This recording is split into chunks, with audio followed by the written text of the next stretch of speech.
Hi everyone, please subscribe to my channel. Blood Immortal Venerable. See playlist for other chapters and novels. I do not translate the novels. Credits goes to original translator and author of the novel. I only make it as an audiobook so it would be easier to just listen while doing other things. Credits goes to the author of the novel. I convert stories to audiobook for mental health, for multitasking purpose, for accessibility and time saving. Listening to audiobook is also beneficial for people who have disability. It improves our listening skills and improve our English comprehension, vocabulary and other things. So, thank you for listening. Thank you and thank you very much for your support. Chapter 2121, A Big Harvest. Zelda, who do you think is he? Asked Luther, who held the scroll in his hand. The air between them was quiet for a while. He doesn't seem to belong to our world, Zelda said lightly after a moment of thought. He doesn't belong to our world. Confusion marred Luther's face and he asked, is there any other world? Zelda raised her head and looked at the foggy skies outside the thatched hut. Yes, of course. It is said that our ancestors all came from the deep sky, an extremely high place. It is called the Source World. And we are the descendants of a group of people who have been exiled from that world, she answered. She gazed at their surroundings, only to be greeted by the sight of thick brown clouds and mists, the chaotic energy once again. Is he from the Source World? Luther asked as his eyes glittered strangely. A smile made its way to Zelda's lips. I was just guessing. You should concentrate on your practice. Besides, Zen has such powerful techniques to become a true god. If you have the chance to return to your clan in the future, maybe you can defend yourself with your strength of a true god. Luther pursed his lips and continued to study the scroll in his hand. The methods recorded in it made him itch to give it a try and want to create a soul sea of his own. Just then, they heard a noise outside the thatched hut. Both of them instinctively looked outside at the same time, and saw Zen. You're back, said Zelda with a gentle smile on her face. How was your harvest? You haven't got any wild bones, have you? Luther remarked. The hint of dissatisfaction on his face betrayed his attempt to keep cool. Although he was not a wild god, he had rich experience in distinguishing the locations of wild bones. He thought that Zen would probably get nothing after he went to the immemorial wilderness. When Zen saw how Luther looked at him, he didn't say anything and went straight into the thatched hut. The shape of a wild bone is similar to an ordinary skeleton. It's indeed difficult to find it. Hundreds of people in the tribe only find a few pieces by luck within a month. There's actually no need to worry, Zelda said slowly. I asked you to take me with you. No wonder you got no harvest, Luther complained with a pout. As for Zen, he sat down cross-legged and smiled at the two. Then, he extended his hand and waved slightly. A neat row of wild bones appeared in front of him. Both Luther's and Zelda's jaws dropped in surprise, especially Luther's. He ogled at Zen and the bones, and then counted, 1, 2, 3, 4, 12. And these ones are extremely large. Back then, he had risked his life and had almost gotten himself killed in the immemorial wilderness, only to find 3 wild bones. He didn't expect that Zen could find so many wild bones in a day, which he honestly found a bit unacceptable. Even Zelda, who had always been calm, eyed the wild bones with much eagerness as well. Although the tribe had made a few pieces of wild bones every month, it was the whole tribe's property, which was why Zelda couldn't use them without permission. Thus, she had been running low of wild bones. Luther had risked his life to get 2 pieces of wild bones for her. She did get mad at him for such a hazardous move, but it still made her very happy. After all, they were too precious to her. While the two's shock hadn't wavered off yet, Zen gently waved his hand again and in front of them appeared another dozen wild bones. Quote. Luther and Zelda couldn't even speak. Was it possible to be even more shocked than they were? Without warning, Zen moved his hand again and another dozen wild bones appeared. He kept waving his hand, and rows upon rows of wild bones were laid in front of their eyes. If Zelda and Luther were immensely surprised at the beginning, now they felt almost numb with shock. There are 89 pieces in total, Zelda whispered as she eyed the wild bones. They emitted a power that greatly attracted her to them. Even Luther stared at Zen in a daze before he asked, did you search through the whole immemorial wilderness? The area where they stayed was the most barren spot in the immemorial wilderness. Numerous people had screened the area countless times, so there were only a few wild bones in the place. Once the powerful wild gods had deemed it no longer worth searching for wild bones, it was the tribe people's turn to look in this place. They were occasionally lucky enough to find 1 or 2 pieces of wild bones. Zen, however, found almost 100 wild bones in a day. It was simply unbelievable. If those large sects knew about it, they would probably take the whole area back. How did you make it? Zelda asked. Her shock, however, only lasted for a while. After all, she wasn't someone who was new and inexperienced. She wouldn't have been impressed by tens of thousands or even hundreds of thousands of wild bones if she was back home, let alone less than 100 wild bones. After all, it was really nothing to the truly powerful wild gods. Then again, things would have been so different if a multitude of wild bones had been dug out of this barren land. I'm lucky, Zen smiled. Luther rolled his eyes at him. Only idiots believe in luck. He snapped. Perhaps he would be considered lucky if he had found 2 or 3, or 7 or 8 wild bones. Yet, not even a child would believe that he found 89 wild bones because of his good fortune. Still, Zen didn't give them a further explanation. He gently pushed 12 wild bones and gave them to Zelda. These wild bones are for you. You also need to practice, he said. Although Zen also badly needed wild bones to cultivate, it wasn't too hard to find them. He had just arrived in their area and thanks to Zelda, he had a temporary shelter. Thus, he would like to share the wild bones with her. You're giving all of these to me? Zelda asked excitedly. She did need wild bones to overcome her bottleneck, but she knew very well their value. She would have been very happy already if Zen gave her 2 or 3 pieces. She even thought that she didn't deserve to have 12 wild bones, but she also didn't want to refuse. On one hand, Luther had originally planned to tease Zen and ask him to send some pieces of wild bones to Zelda. When he saw how generous Zen was, he felt too embarrassed to say anything else. Yes, I have a special wild bone that I'd like you to look at, Zen said. Zelda was a little puzzled, and then asked again, there's another piece of wild bone. The space ring on Zen's finger glowed once more. A triangular bone that was as tall as a man, landed on the ground with such a loud thud that the entire thatched hut trembled slightly. There in front of them, stood the blood-red wild bone. This time, Zelda was completely, utterly dumbfounded. She was stunned to silence for a long while, and when she finally came to her senses, she quickly urged, put it away. Hurry up. What's wrong? Zen asked curiously. He was quite confused, but nevertheless tucked the blood-red wild bone away into the space ring. In turn, Zelda went to the thatched hut's entrance door and carefully scanned the outside. Then, she closed the door and said, if someone else saw that wild bone, you will be in big trouble. It was true that the tribe people relied greatly on Zelda, but it didn't mean that they were a trustworthy bunch. If they ever knew that Zen had such a wild bone, they would be more than glad to sell the news to outsiders. Chapter 2122, The List of Blood Lineage. After a few moments, Zelda finally decided to scan the blood-colored wild bone. She slowly approached it, stretched out a slender hand and gently stroked the wild bone's surface. Meanwhile, Zen didn't say anything about Zelda's actions. It seemed that she wanted to draw out the wild god power from the blood-colored wild bone. She continued to stroke the wild bone's surface, until her fingers pressed more firmly against it. Hiss! At that moment, a wisp of blood-red wild god power began to circle constantly around her fingertip. Zen's brows shot up to his forehead in surprise. That's a really insane wild god power, he exclaimed. Generally speaking, the wild god power in ordinary wild bones only contained a strange kind of energy, but no special emotions.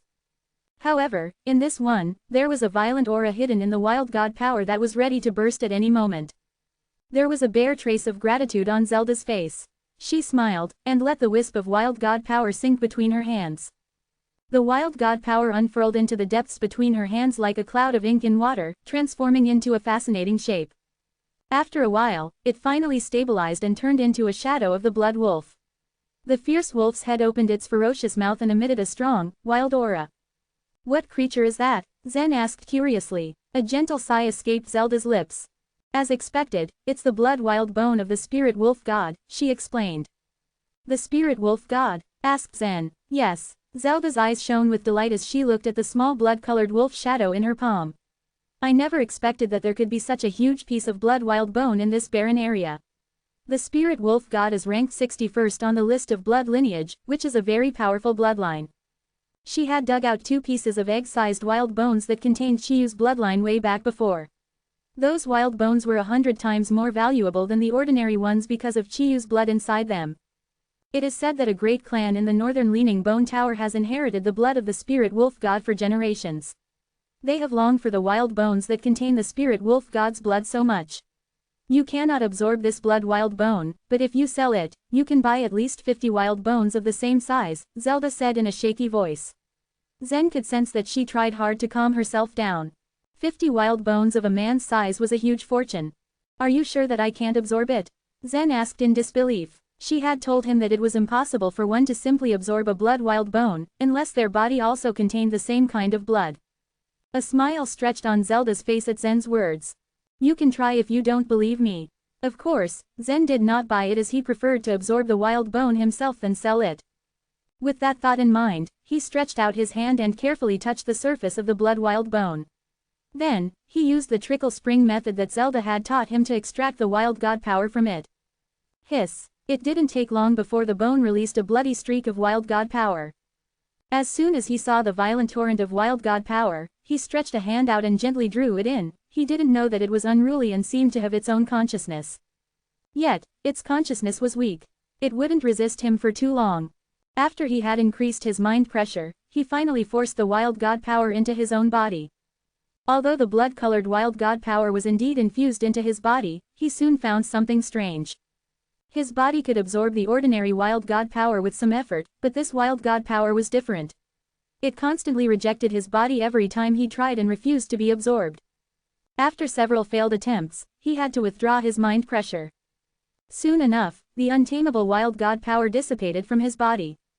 It really is impossible to absorb it, he said with a bitter smile. Zelda just smiled faintly like she was used to it. Of course it is. In this world, one's greatest advantage is their blood power. Those forces inside the bone towers all have immensely strong blood powers. They are born noble, we're no match for them, she said.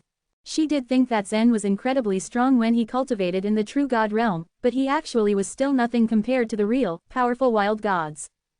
Zen didn't mind her words at all and said, in that case, this blood wild bone can be only used in exchange for the ordinary wild bones. Only if he had absorbed enough wild bones could he practice to become a wild god, thereby improving his strength. He put away his blood wild bone and asked once more, by the way, what is the list of blood lineage you mentioned just now? Zelda was already used to his ignorance about worldly matters, so she duly explained, the list of blood lineage is a list created by the powerful forces in the blood towers. It is arranged according to the power of the different kinds of blood. Do you know the rank of Chiyu's blood in the list? Zen immediately asked the moment she finished. As his mother said, Chiyu was one of the top warriors in the Source World, and the Nine-Li race was once a well-known great force. It seemed that the wild bones at the bottom of the chaos had descended from the Source World, which was why he naturally wanted to know the ranking of Chiyu's blood. In third place, Zelda answered quickly. In third place. Yes. Chiyu's blood has a strong blood power, and even if the Yellow Emperor's blood is ranked second, they're actually not far off from each other. Their bloodlines have been in a feud for who knows how long, she added. The Yellow Emperor, Zen exclaimed excitedly. He knew that the Nine-Li race was not in good terms with the Yellow Emperor race. The reason Chiyu had built the ship, the Divine Land, was so his people had a place to flee from the Yellow Emperor race. However, the fight between the two races unexpectedly extended to the bottom of the chaos, a desolate place full of bones. Whose blood power is ranked first on the list? He asked again. Who could possibly be greater than Chiyu and the Yellow Emperor? He thought. The snake goddess's blood, Zelda whispered. The snake goddess's blood. Zen racked his brains for information and tried to remember. Although he didn't know much about the Source World, he could get some information from where he was now. Then again, his mother had never mentioned anything about the existence of the snake goddess race to him. Was that race also one of the big races in the Source World? He did have a faint memory of associating it from the shadow of snake goddess that Yan had summoned. Furthermore, his mother had said that Yan's blood was different from his. Could it be that Yan had the blood of the snake goddess race? Still, it was only a guess. Now that he knew everything that he wanted to know, he didn't ask any more questions. He sat cross-legged, practiced the trickle spring method Zelda had taught to extract the wild god power from some of the ordinary wild bones, and integrated them into his own body. Just like what had happened before, he did not miss anything when the wild god power was fully infused into his body. A small smile made its way to Zelda's lips. She sat down beside him as well, and began to refine the wild bones Zen had given her. Chapter 2123, Strengthen Himself. The night had passed and Zen had finished refining all the 77 wild bones. With his flawless divine body, he could absorb all the wild god power. He was even 3 times more efficient than Zelda was. The wild god power spread all over his body, directly increasing his strength. The next morning, Zen left the thatched hut earlier than usual. Using only a slight thought, he activated the wild god power within his body. Whoosh, whoosh, whoosh. In an instant, his body expanded. In the blink of an eye, he grew up from only 8 feet tall to 30 feet. He was far inferior to Zelda and the young man he killed in the immemorial wilderness. Zen realized that by refining the wild bones, his strength greatly increased. As he stood there, he looked below. The thatched hut went up only to his knees. The wild god power, it is very powerful indeed. Excitement filled his eyes. This new body refining skill was highly suitable for his body. If he could absorb just enough wild god power to expand his body up to 1,000 feet high, just how powerful would he become? Zen had long anticipated the arrival of this day. It's only been a few days, but he's reached such a high level. What a talented man. From the entrance of the hut, Zelda observed Zen carefully. Though she had her own plan in mind, she knew she couldn't yet reveal it to Zen at this point. While Zen was a generous person, it was impossible for him to risk his life for her and Luther's sake unless she could help him significantly. If he was worth trusting, she was considering the possibility of revealing her secret to him. All the while, Luther had been reading the scroll Zen gave him. Whenever he encountered problems beyond his understanding, he would consult Zen, who would then answer him patiently. But Zen didn't stay within the tribe most of the time. He often visited the immemorial wilderness to continue searching for the wild bones. Zen's method of finding the wild bones was truly efficient. All he needed to do was spread his mind before everything within a dozen miles fell unable to escape his eyes. He could easily see the wild bones hidden underground with ease. But this luck of his was soon gone. Even though the method was highly efficient, the wild bones in the immemorial wilderness were limited, especially in such a barren land. For each of 3 consecutive days, Zen had only obtained 8 pieces of wild bones. While 8 bones a day was a great enough deal for ordinary folk, for Zen, it was far too little. So Zen intended to sell the blood wild bone he had found. But Zelda urged Zen to wait more patiently. The blood wild bone was very precious. If it was made known to the big forces, they would surely take action and send their people to rob him. Instead of selling it right away, she suggested that after those who collected the wild bones arrived at the tribe, Zen should accompany them to the nearest city to sell. 2 days later, Zen spotted 3 people clad in black flying over. They were all wild gods.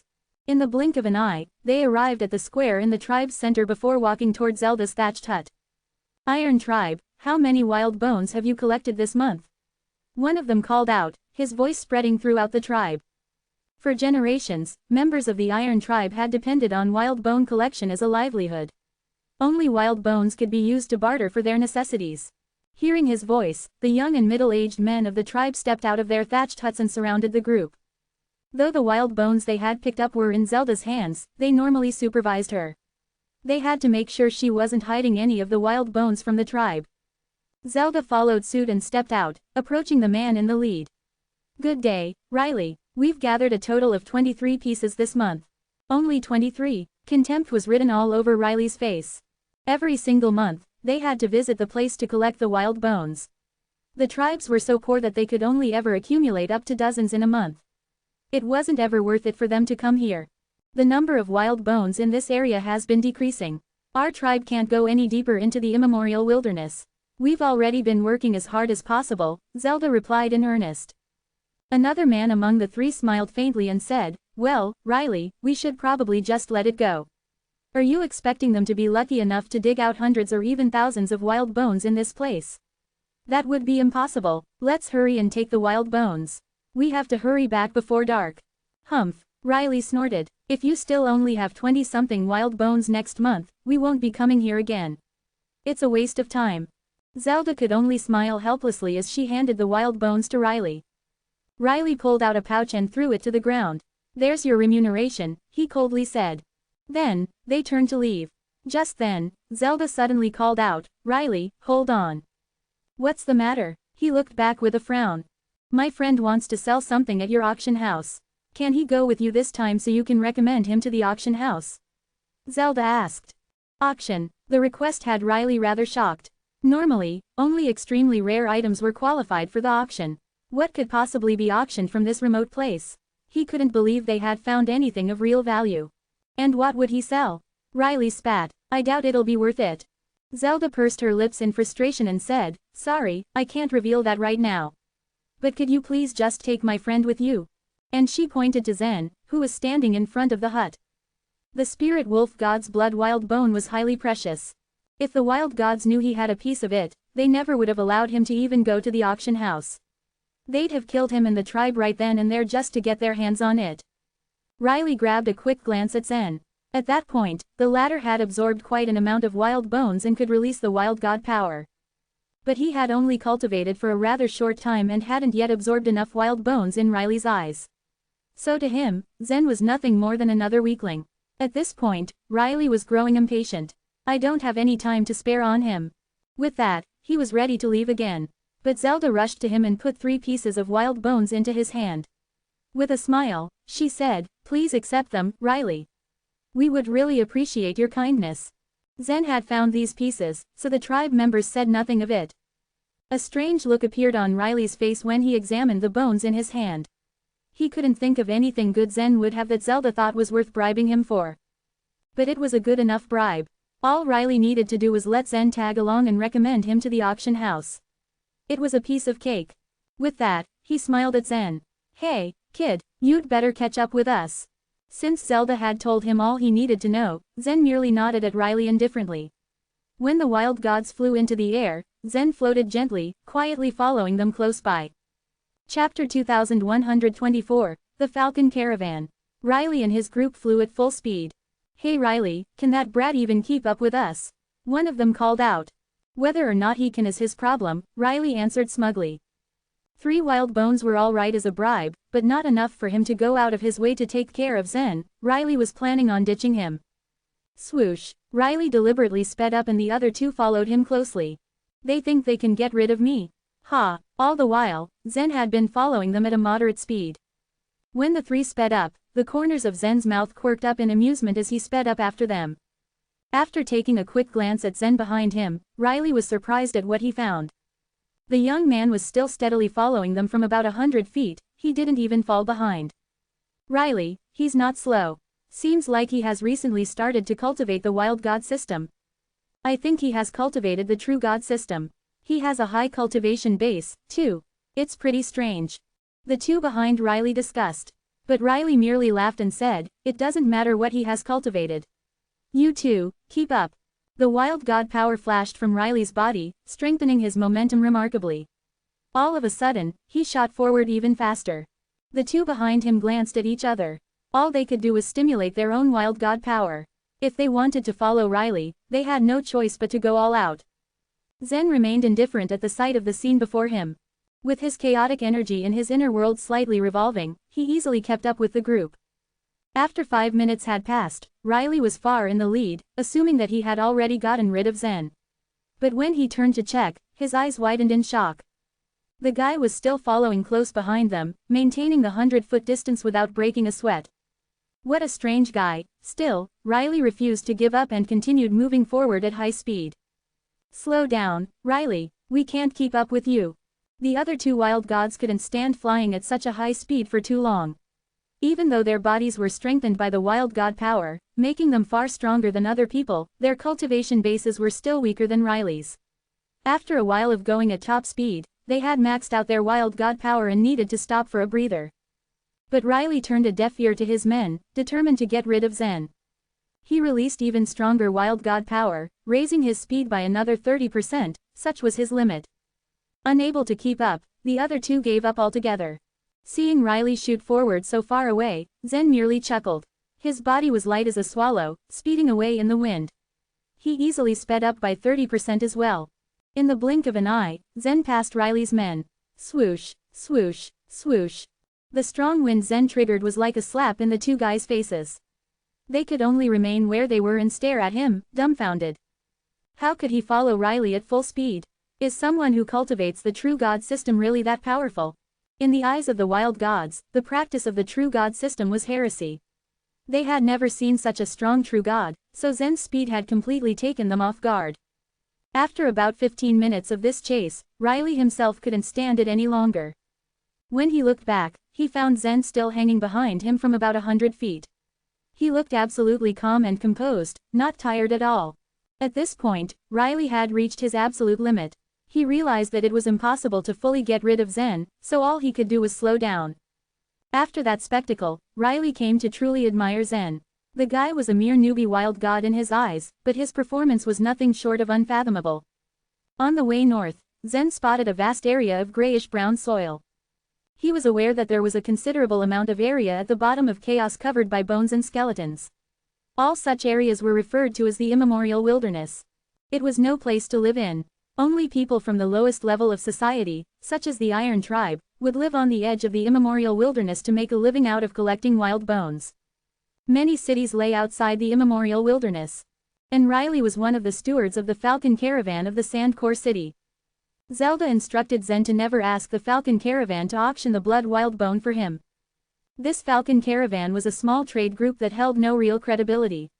If Zen directly just pulled out the blood wild bone, he would only be attracting an endless pursuit of it. According to Zelda, Zen was to gain qualification for the auction through Riley only. After nearly a day and a half, a huge crater suddenly appeared before Zen's eyes. It was made up of a great amount of quicksand with a city sitting in the very center. No wonder it's called Sandcore City, Zen murmured as he gazed down at the city. When they arrived at the crater's center, Riley led them straight to the entrance. Zen, just follow me, Riley ordered indifferently. Though the Sandcore City was a remote one, it was still under strict management, no one was allowed to fly into its territory. All arrivals had to land on the ground, subject to inspection by the guards at the entrance. When Riley and his 2 men showed their tokens, the guards let them in. But when Zen followed, one of the guards thrust out his long spear to Zen's chest. Stop. He's a guest of our Falcon Caravan, Riley said, handing another light green token to Zen. Every warrior who entered the city required a special token. With that in hand, the guard stepped back and let Zen pass. Zen then understood why Zelda had him follow Riley into the city. He couldn't have gotten in there on his own without stirring much trouble. Upon entering the city, Riley led Zen straight to his base. After Riley talked to some of the people, an old man wearing a silk kerchief stepped out. He looked Zen up and down before asking, "Young man, do you have something you want to entrust us to auction?" Everyone's eyes fell on Zen. They knew that Zen must have had something highly valuable, but neither he nor Zelda revealed anything. "This is what I want to auction," Zen said, pulling out a large piece of wild bone. It was black all over and as big as an adult's fist. Both Riley and the old man were surprised at the sight. Pure black blood wild bones were considered highly precious because of the various types of blood within them. They all ranked very high on the list of blood lineage. One of them was called the Heavenly Core blood, ranking 19th, another was the Nether Luminous blood, ranking 11th. Blood wild bones containing such kinds of blood held amazingly high value. Undoubtedly, many people would flock to it at the auction. Chapter 2125, The Fake Wild Bone. Zen flaunted the wild bone and then stashed it in his space ring. He smiled and said, "Does this qualify for an auction?" Although the Falcon Caravan also held the occasional small auctions, its influence was not as vast as that of the large auction house in Sandcore City. Some of the most rare and precious treasures were on offer at the auction house of the Sandcore City. However, these belonged to the powerful forces of the Bone Towers. These impressive forces, which occupied the Bone Towers, were the creators of the world order. Normally, they would not covet something as small as Zen's blood wild bone. In order to place the item on auction, Zen needed to obtain a qualification for auction from the Falcon Caravan. The old man was puzzled by the bone. Although he had merely glanced at the black wild bone, he had also sensed the wild god power within it. This old man was a senior member in the Falcon Caravan. He had seen both the blood wild bones of the Heavenly Core blood, and of the Nether Luminous blood. The aura that emanated from them was completely different from the aura he had sensed from Zen's wild bone. But the wild god power in Zen's black wild bone contained a powerful undertone and was rare indeed. "Can I see the black wild bone again?" asked the old man. "Well, I don't think that's a good idea."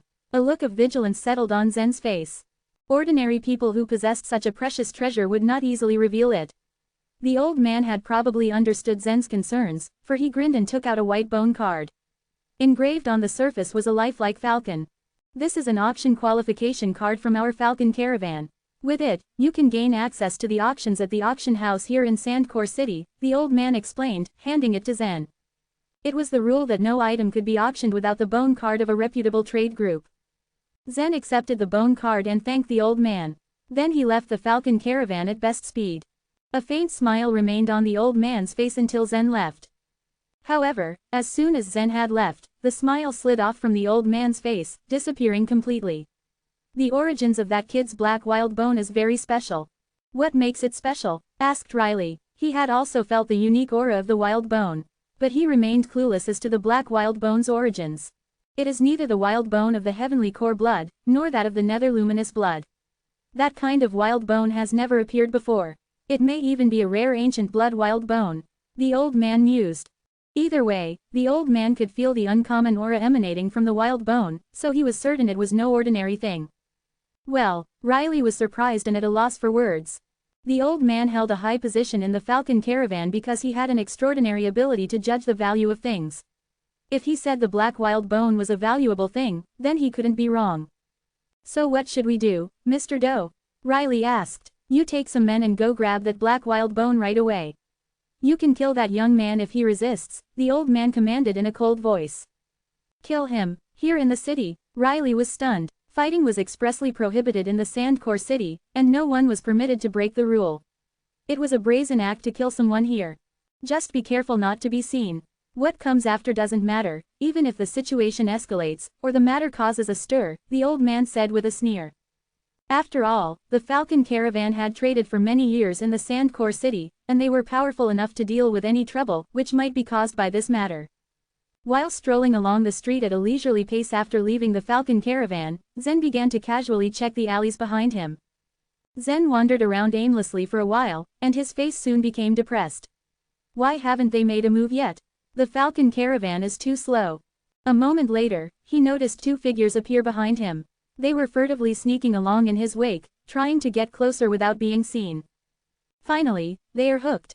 Zen smiled and then entered an empty alley that split off to the side of the main thoroughfare. After he had walked deeper into the alley for a while, a masked man suddenly blocked his way. Zen's expression changed, becoming alert as he tried to retreat, but another masked man had blocked his way out. Hey, guys, what do you want? Zen asked seriously. Hand over that black wild bone, and I'll spare your life, the person in front of Zen said indifferently. There was no emotion in his cold voice, and the wild god power within his body had built to a state that could erupt at a moment's notice. The same state of alertness seemed to be present in the man behind Zen.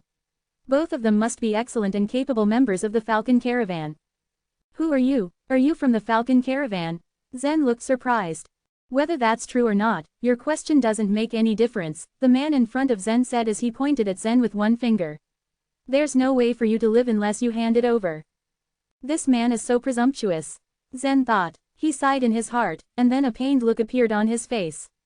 But it has cost me a lot of time and energy to obtain this wild bone. There's no need to explain to me, the man stopped Zen from explaining. Having spoken, the two masked men edged closer and closer to Zen. Seeing that they were prepared to make their move, Zen reluctantly took the black wild bone out of his space ring. When the masked man in the lead saw the black wild bone, he ripped it from Zen's hand. After examining it for a while, he stared at Zen in confusion, and then burst into a strange laugh. Strangely, I didn't expect you to relinquish it so judiciously. Then the two masked men quickly withdrew and moved into the warren of alleys around them. After they had traveled through a few alleys, the man in the lead took off the mask from his face. It was Riley, who had previously led Zen into the city. This is the wild bone that Zen flaunted before. Its aura is indeed very unique. Take it back to Mr. Doe to extract the wild god power from it. Let's see what kind of blood wild bone this is. Riley clenched the wild bone and observed it with excitement brewing in his eyes. If it was really worth so much money, then he made a substantial contribution to the Falcon Caravan this time, and his status would increase. Not far away, Zen walked out of an alleyway with a faint smile hovering on his face. He had expected this rash action from the Falcon Caravan. The black wild bone that he had so easily handed over to the thieves was a fake one that Zen had forged in anticipation of their knavery. The wild god power was a very pure power, which had been inherited from the owners of ancient bones, and it had accumulated over countless years. This power was easy to absorb, but it was also easy to be altered.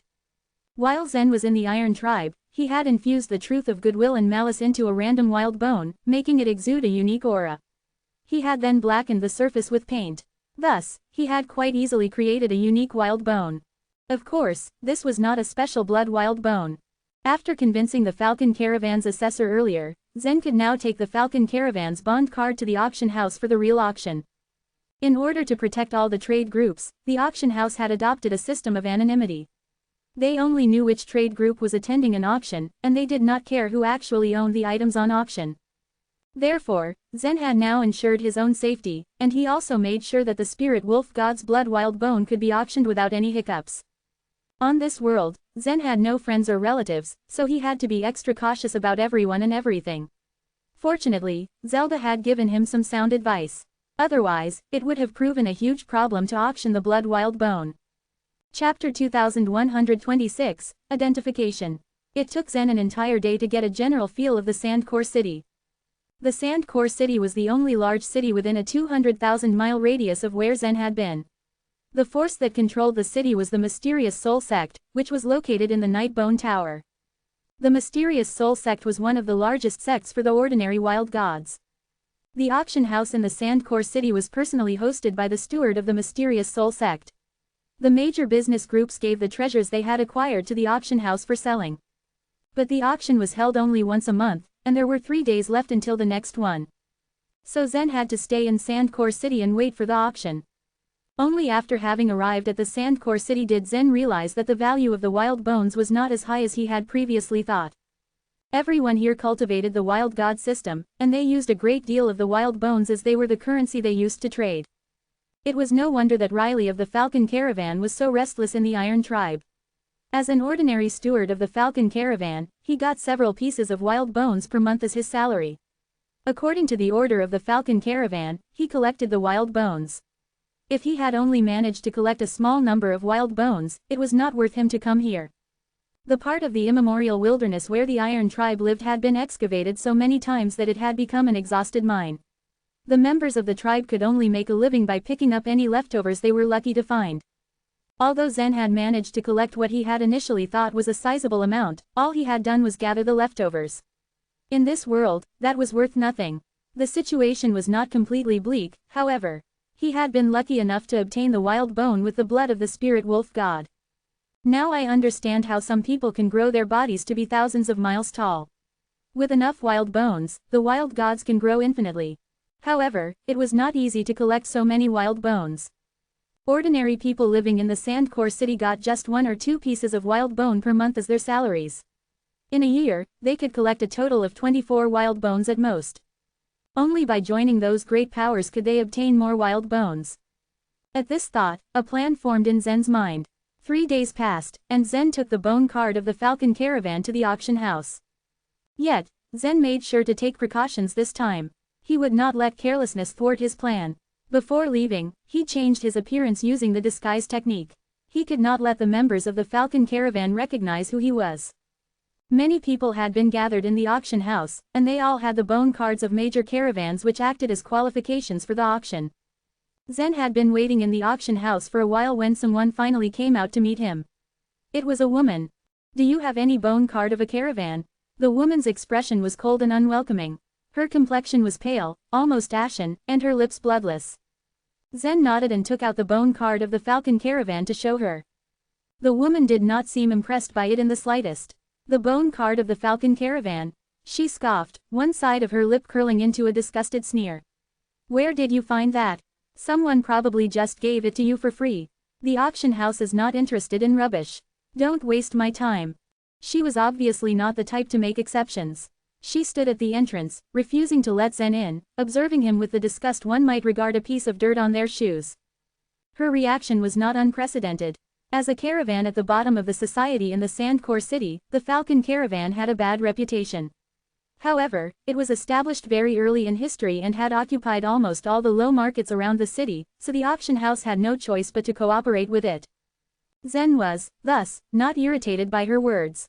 His expression remained calm. "How can you know the thing I am offering is rubbish? You don't even know what it is," he said softly. The woman's expression shifted slightly. She seemed impressed, in spite of herself, by Zen's confidence and nerve. She smiled faintly. "Follow me then," she said with a sigh. Zen followed her as she led the way. Having passed the hall of the auction house, they walked about 100 feet along the wide corridor and entered a cubicle. There were 3 middle-aged people sitting in the cubicle. As the treasure identification masters of the auction house, they were responsible for identifying all kinds of treasures to determine whether they were qualified to be sold in the auction house. They were also the ones to set the prices. "Here we are," the woman said as she led Zen in, waving her hand. Zen strode into the cubicle, the eyes of the masters following him closely. The 3 of them had identified and priced countless treasures, but they also knew how to judge people. When they noticed Zen's cultivation level, they were all surprised. "Well, that's interesting. You seem to have just begun to cultivate the wild god system, but you have been a true god for a while now. Is that right?" one of the middle-aged men said curiously. "It's really rare to see," said another master. Zen smiled and said, "In the end, there are many paths one can take to reach the same goal. As long as I keep getting stronger, what difference does it make which system I use, the wild god one or the true god one? I can cultivate either." Hearing this, the 3 middle-aged men seemed rather taken aback. Zen's perspective was very new to them. Warriors who chose to cultivate the true god system were commonly regarded as divergent, rebellious even. The reason was the quest to become a true god was a completely solitary one. They had to depend completely on themselves. The process to become a wild god, however, could be made significantly easier and shorter if one managed to amass a large number of wild bones. Needless to say, it was much more difficult to become true gods in this world. There were no such shortcuts. One of the 3 auction masters laughed. "Impressive," he said, narrowing his eyes as he observed Zen. "I have heard that consummate true gods are extremely powerful. So far, however, no one has succeeded, in spite of all that power. If you succeed, you will become the very first one in all history to do so, won't you?" Zen understood that this was a backhanded compliment. The master intended to make a fool of him. Zen maintained his composure, however, and said nothing, smiling politely. "Please show us what you want to auction," the woman urged, waving her hand impatiently. The auction house of the Sandcore city held one single auction every month, so the house was always crowded. This woman had to take every one of the sellers into the auction house, so she was eager to move things along, not wanting to waste precious time on Zen. "Well, what do you want to sell?" one of the masters asked. "I want to sell a blood wild bone," said Zen with a deep breath. "A blood wild bone?" The master who had answered looked incredulous. "The hierarchy of the blood wild bones is very complicated. The value is different for every rank. As you might already know, the blood of some wild bones is poor and ordinary people can't extract the wild god power from them. Such wild bones are less valuable than the ordinary ones. And even if the blood of the wild bones is good, we still have to judge their size, quantity and so on." All this time, the fair-skinned woman continued to stare at Zen with relative indifference. She had been impressed by Zen's determination, but she knew that Zen's cultivation level was too low and that he held the bone card of the lowly falcon caravan. It was most likely that the wild bone he had was of poor blood, just as the master had said. Yet, he still wanted to sell it as a treasure at the auction house. He would make a fool of himself. Zen nodded and raised his hand gently. A ray of blood-red light shot out from his space ring. At the same time, a violent aura spread through the cubicle. Boom! A blood-colored wild bone, tall as a man, smashed on the ground, and the cubicle shook. The 3 masters and the fair-skinned woman all stared at the wild bone, their mouths open in surprise. There were many kinds of blood-colored wild bones. They couldn't yet tell what blood Zen's wild bone belonged to, but the violent aura radiating from within it was undoubtedly a sign of extraordinary power. Chapter 2127, An Auction. The blood wild bone required inheritance. The unimaginably enormous bone towers at the bottom of the chaos almost fully belonged to the clans that had the same blood as that contained in the bones. As a result, these forces occupied a large area of the immemorial wilderness. The number of wild bones they had accumulated in the past countless years was unimaginable to ordinary people. But these clans didn't care about ordinary wild bones at all. The only wild bones that caught their eyes were bones of their own blood, and since these clans were rich, they often spent a lot of money on them. Zen's wild bone, which was huge in size, was particularly enticing. "What kind of blood is hidden in this piece of wild bone?" asked one of the middle-aged men. With a calm look on his face, Zen replied, "You can see for yourself." The middle-aged man immediately stood up and strode over to Zen, his eyes fixed on the blood wild bone. With a few flicks of his fingers, he made a series of knocks on the surface of the wild bone. Soon, a wave of blood-red wild god power appeared. The method he used to extract the wild god power is different from what Zelda used, Zen thought to himself. Zelda had used the trickle spring method. But even though Zen had no idea of what method this man was using, the result was the same. The blood-red wild god power slowly spread out, circling around and turning into the shape of a wolf.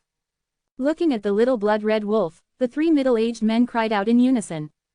The spirit wolf god. Yes, that's it. What a coincidence. Ha ha. Excitement appeared on the three middle-aged men's faces.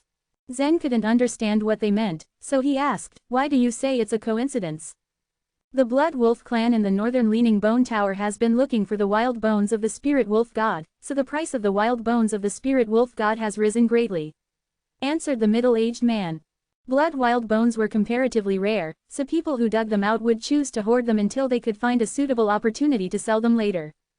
When some elders and masters of the Blood Wolf clan started to buy the wild bones that contained their blood without restraint in order to break through the bottleneck, these blood wild bones would be sold at a high price. Oh, I see. Zen nodded slightly. In fact, he was still a bit worried. Zelda had warned him that if the Falcon Caravan set their eyes on this kind of blood wild bone, they would try to kill him for it. On the other hand, an auction house in Sandcore City would not do such a thing. The truth was, Zen did not have the strength to keep this blood wild bone. What if they really wanted to get their hands on it?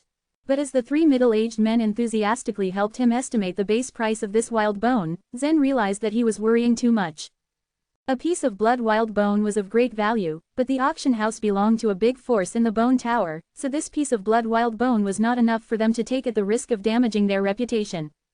Normally, one piece of wild bone of the spirit wolf god can be exchanged for 50 ordinary wild bones, said one of the three men. When he said one piece, he meant a fist-sized part, which was the average size of an ordinary wild bone. But now, due to the Blood Wolf clan, I guess that it can be exchanged for more than 65 ordinary ones. Zen's blood wild bone was as tall as a person and shaped like a triangle. The man measured it up, and then said, your blood-red wild bone can be dismantled into 200 fist-sized wild bones. The base price can be set at 12,000 ordinary wild bones. What do you think? 12,000. Zen raised his eyebrows slightly. According to what Zelda had said, Zen had roughly calculated that his blood wild bone could be exchanged for about 10,000 ordinary wild bones. He had never expected that these middle-aged men's valuation of it would be higher than hers. Unexpectedly, the middle-aged man continued, this is just the base price. If it is auctioned at the auction house, anything could happen, the final price may be far higher than this price. Zen nodded, but then another doubt came to mind. Since only members of the Blood Wolf clan can absorb this kind of wild bone's power, why would other people bid for it? One of the middle-aged men was stunned by Zen's question and the naivety it betrayed. Another one of the men grinned and explained, it's useless for others to bid for it. They don't have the spirit wolf god's blood, and they simply can't absorb its power. However, the Blood Wolf clan is willing to obtain the spirit wolf god's wild bone at any price, no matter how high it is. So obviously, anyone who buys that wild bone can make a sizable profit off of it. But this is not something we can control or interfere in. Deals between two powerful clans involved many problems. Even if an ordinary person found a blood wild bone, they could only sell it. Later, through a series of transactions, it would finally go to the big clans. I see. Zen nodded. Then, he left the wild bone in the cubicle and followed the woman who had fair and clear skin. Now, she was much politer. Our auction house can arrange a lounge for you. You can wait for the result there or participate in the auction. Participate in the auction? No. Zen shook his head slightly. The truth was, he couldn't participate even if he wanted to. He had absorbed almost all of the wild bones he had picked, so he had no wild bones left to buy things. Seeming to have guessed what Zen was thinking, the woman smiled and said, there is a rule in our auction house. If the blood wild bone of the spirit wolf god is sold out first, you can directly use the wild bones you will get to bid on the auction items. We can calculate the balance afterward. Okay, Zen said with a faint smile. In that case, I want to see what valuable items are on auction today. I can arrange a seat for you, the woman said with a smile. Soon after, Zen entered a wide hall. It was still early, so there weren't many people in the hall. Zen found a seat in the corner of the hall and sat down before closing his eyes, waiting for the auction to start. An hour later, people began to enter the hall one by one. Those who could participate in the auction here were the most respected people in Sandcore City, and their strength was much more powerful than the ordinary wild gods. As Zen's gaze swept over these people, he noticed that about 7 of them were exuding great wild god power. These people were much more powerful than the 4 people he had met in the immemorial wilderness. Gradually, the hall became lively. Everyone talked loudly as they waited. Deciding to take this chance, Zen pricked up his ears and listened carefully. It is said that there will be several major items in this month's auction. Hey, I heard that the Heaven Core Bone Tower and the Moon Orchid Bone Tower are fighting again. On the eve of the war, the price of wild bone will soar. It's so pitiful for us. The Heaven Core Bone Tower and the Moon Orchid Bone Tower. Do great forces in this world also have wars among each other? It seems that wars happen frequently in this world, Zen thought to himself. At this moment, an old man dressed in glorious clothes, his hair loose, came from the side of the hall and stood on the stage. With a quick glance, he said, "Everybody, welcome to the monthly auction at our Sand Core City." Chapter 2128, Admission Token. The old man's opening remarks finished signifying the start of the auction. The weapon refining in this world was not very advanced. The first treasure presented was a red flame saber, the second treasure was a black long sword, and the third. For every treasure shown, it would eventually cause a burst of surprise. However, they were of no interest to Zen. The weapons were far from being as good as the weapons of the Divine Land. Though some weapons might have fused the chaotic energy, the weapon refining methods used to forge these weapons were too inferior to make them qualified to be called supreme chaotic weapons. Nevertheless, such low-level weapons still attracted many people to compete for them. The auction was in an uproar, selling about 20 weapons, until it reached the crucial time. The old man cleared his throat and announced, "The following items will be the finales of this auction. For the first item, we have received it not long ago." All the people in the auction were holding their breath. The old man clapped his hands and 2 strong men walked out from the back hall carrying a stretcher. The stretcher was covered by a thick piece of cloth. Then from underneath, a wild and aggressive aura leaked out. Zen smiled as he saw the cloth. It was the blood wild bone he was going to auction. The 2 strong men put down the stretcher, and the old man gently held a part of the cloth as he suddenly lifted it off. He followed with another announcement, "The first most important treasure is a blood wild bone." The moment the blood wild bone as tall as a person appeared in front of the crowd, they immediately let out a cry. Such a huge piece of blood wild bone. Whose blood is in this wild bone? How could the owner find such a big piece now? That person must have taken a huge risk. Everyone in the auction hall went into a frenzied uproar. The atmosphere fired up.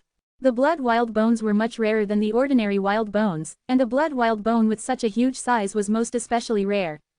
The old man observed everyone's reaction in silence. He gently gave a pat on the blood wild bone, then a stream of wild god power had been drawn out. Buzz. The wild god power swept through the air and then turned into a blood-red wolf shadow. Spirit Wolf God. I was wondering just now if this was the wild bone of the Spirit Wolf God. The Blood Wolf clan is madly buying the wild bones. Who is so stupid to auction one here? The truth was that by selling it directly to the Blood Wolf clan could the seller get the best profit. Anyone who would buy the blood wild bone here would surely resell it to the Blood Wolf clan. Zen showed a helpless smile when he heard these statements. It was his first time to come to this place, so he was rather unfamiliar with transactions of related situations, and he even had no chance coming in contact with the so-called Blood Wolf clan. At this time, he was in an urgent need of wild bones for cultivation, which was the reason he must sell the blood wild bone as soon as possible. The starting bid is 12,000 wild bones. Now please bid, the old man flatly said as a start of the bidding. Zen was not surprised as he had already known about the number of starting bid in advance. He was a little worried that this starting bid might be a little too high, that no one would bid for such amount. His worry was rather baseless as he heard someone offer a bid right after the old man finished his words. 13,000 wild bones. 14,000. 15,000. Zen's heartbeat rose with excitement as the price kept increasing. It was already a huge number, despite knowing that for the truly powerful wild gods, such amount of wild bones were nothing. The bidding amount continued to rise until the bidding price reached 18,000 wild bones. The reason why people bid for the blood wild bone was very simple. The Blood Wolf clan would certainly offer a high price to buy it. The bidders could sell it to the Blood Wolf clan through their own channels and would definitely make a fortune. Most of them were much well aware of how much they could earn from transacting with the Blood Wolf clan, wherein the price of 18,000 wild bones was already the limit. Offering a higher price than that couldn't provide them a profit. Zen was rather satisfied with this result. Regarding as what would be auctioned next, he had little interest. Zen was about to leave but heard the old man speak. For the second treasure of finales, I think you will be more interested. It is a great opportunity for everyone. Hearing this, he suppressed the urge to leave and focused his gaze back to the old man. The old man slightly flipped his palm, and a light brown jade token appeared in his hand. He held the jade token and waved it in front of everyone. Then he said, "This is an admission token of Immemorial Wilderness." Admission token? The second treasure of finales made him slightly lift up his eyebrow. He already knew that not all areas of the Immemorial Wilderness could be accessed freely during the times of his encounter with Zelda. The part of the Immemorial Wilderness where the Iron Tribe lived was a barren land. In the center of that area still lay plenty of wild bones, but the place was too dangerous and wasn't worthwhile for people to take huge risks to explore. As a result, he and those scavengers could come and leave that place freely. In this world, there were plenty parts of Immemorial Wilderness with rich resources. The number of the wild bones in those parts was far beyond the imagination of ordinary people. But only warriors sent by various great forces were qualified to enter the Immemorial Wilderness. If ordinary people sneaked in to collect the wild bones, they would surely end with death. The admission token was the token distributed by the large forces. Only with an admission token could one enter particular parts of the Immemorial Wilderness. Having one could help people make a profit of total of hundreds of thousands of wild bones, or even more than 1 million wild bones. There were rarely any admission tokens that circulated on the market. They were not something ordinary people could easily attain. It was a rare occasion that today, an admission token actually appeared in the auction house of Sandcore City. Everyone present gasped, holding their breaths. Why is there an admission token for auction? If I have an admission token, I will dig the wild bones myself. Who would be willing to sell such thing out? It must be fake, right? Doubt filled everyone's speculation. It seemed illogical for an admission token to appear here. The old man had already anticipated that the token would cause a debate. He smiled and said, "This admission token is genuine, and the starting bid of this admission token is only 5,000 wild bones." His next words once again gave everyone a start. If the admission token was indeed real, anyone who got it would surely make a good deal. However, this admission token is the pass to enter the place beneath the Sky South Bone Tower. He continued to explain, "I'm sure some people know why the admission token is so cheap. The Immemorial Wilderness beneath the Sky South Bone Tower. No wonder. The 9 Li race and the Yellow Emperor race have been fighting there for countless years. No one knew how many people have died in that Immemorial Wilderness. Of course this admission token doesn't worth much. 5,000 wild bones. Even if anyone gives me 5,000 wild bones, I won't go there." For those who knew the origin of the admission token, they naturally backed off. Zen, who had been silently listening to their words, suddenly had a strange light that flashed in his eyes. Chapter 2129, Conflict Between the Tribes. Every centimeter of the Immemorial Wilderness was considered a vast gold mine. Of course, these gold mines were reigned by the strong warriors. A few of the big clans with noble bloodlines occupied many sections of Immemorial Wilderness with their powerful strength. By means of the numerous wild bones of the Immemorial Wilderness, they raised their own children here in order to make their clans the strongest and most prosperous. And that was how the world developed. As for the Immemorial Wilderness located beneath the Sky South Bone Tower, due to both the 9 Li race and the Yellow Emperor race, no part had been capable of claiming it. Up until now, the two clans had been fighting in that part of the Immemorial Wilderness incessantly. However, after so many years of constant combat, the two clans felt that the struggle had become meaningless. Still though, neither of them were willing to give up the Immemorial Wilderness territory. For this reason, the two great clans created plenty of admission tokens in order to attract a few outsiders. The objective was to have them enter the place and collect the wild bones. In the process of collecting wild bones, it could only be expected that violent conflicts would naturally erupt. Countless wild gods had died during such ferocious conflicts. However, they all knew that the greater the risk was, the greater the profit would be. Their reward was worth putting their lives on the line. Many people were clear on the fact that obtaining an admission token such as this was easy. It was actually entering it that requested them to risk their lives. The old man at the auction house had just recently set the floor price of the admission token at 5,000 wild bones. His reasoning was obvious. One token only costs 5,000 wild bones. "Is anyone going to bid?" asked the old man, as casually as he could. No one responded. The room fell silent. The admission token costs 5,000 wild bones, and it wasn't necessarily expensive, but the wild gods were hesitant about risking their lives just to enter that part of the immemorial wilderness. Of course, if they could survive, they'd benefit from a huge profit. That said, the wild gods present just didn't have the courage and guts needed to take that kind of risk. 5,000 wild bones, calling twice. Do we have an offer yet? The old man asked anew. Disappointment was starting to spread across his face. 5,000 wild bones, for the third time. He cleared his throat. If no one was willing to bid on it, the immemorial wilderness admission token would be considered an abortive auction item. Right at that moment, a voice slowly came from the corner, "I'll spend the 5,000 wild bones buying the token." Everyone turned around and saw Zen very clearly, even though the corner where he was staying was a little dark. That guy, apparently, he just cultivated to be the wild god not long ago. With such little strength, how dare he accept the admission token? The onlookers had strange expressions on their faces. Even that old man handling the auction was a little surprised. Out of kindness, he couldn't help but remind Zen kindly. "Young man, do you even know where this admission token will lead you?" he asked. Zen nodded confidently. "Yes, I do," he replied. The old man nodded slightly. "In that case, you can buy it for 5,000 wild bones." Zen had earlier learned from his mother that the 9 Li people in fact owned the Qiyu bloodline. Although he wasn't yet clear on the relationship between the people at the bottom of the chaos and the source world, according to the information he had recently obtained, he was already capable of starting to analyze the latter. The 9 Li race must have had a grudge against the Yellow Emperor race. Otherwise, they simply wouldn't fight against them. There had to be a reason.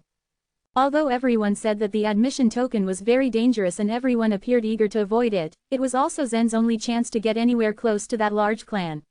Thus, he had no choice but to jump on this opportunity and go. The old man had several more treasures to auction, but Zen didn't bother to stay. After leaving the auction site, Zen paid the price for the auction item under the fair-skinned woman's leadership. He handed over the 5,000 wild bones. His original blood wild bone had been sold at the price of 18,000 wild bones, so he clearly had enough to purchase the admission token. In the end, he still had 13,000 wild bones left for himself. Zen had to give 500 wild bones to the auction house as a reward, and another 500 wild bones were to be taken directly over to the Falcon Caravan. In other words, Zen would actually be left with 12,000 wild bones and an admission token. With such a large sum of money, Zen became even more cautious. He knew he had to be careful and watch his back. Zen had purposely stayed in the Sand Core City for a whole day, wanting to observe whether or not anyone was following him. He had even changed his appearance several times. He stayed there for an entire day before leaving the Sand Core City. After regaining his own appearance, he began his journey back to the Iron Tribe. He didn't immediately go to the Sky South Bone Tower. After all, he still had so many wild bones to be absorbed. Instead, he decided to prepare well before he set out on his next adventure. He had no friends or relatives in this world. Therefore, the only people he could trust were Zelda and Luther, and he still had to be on guard. He spent one full day on his journey, and he once again was back in the Iron Tribe. Once he was only a few dozen miles away from the tribe though, he suddenly saw several huge figures flashing in it. As he noticed the scene, Zen felt somewhat confused. Even though Zen was a few dozen miles away, he could still clearly see that Zelda had activated the wild god power. It was as if she was fighting against several giants. Was she in danger? Whoosh! Zen sped up and flew over to her. Bang, bang, bang! Zelda, who was over 200 feet tall, was still a very agile warrior. That said, she was the only one in a fight against the 3 wild gods. She clearly needed help. Bang! One of the wild gods hit her head extremely hard.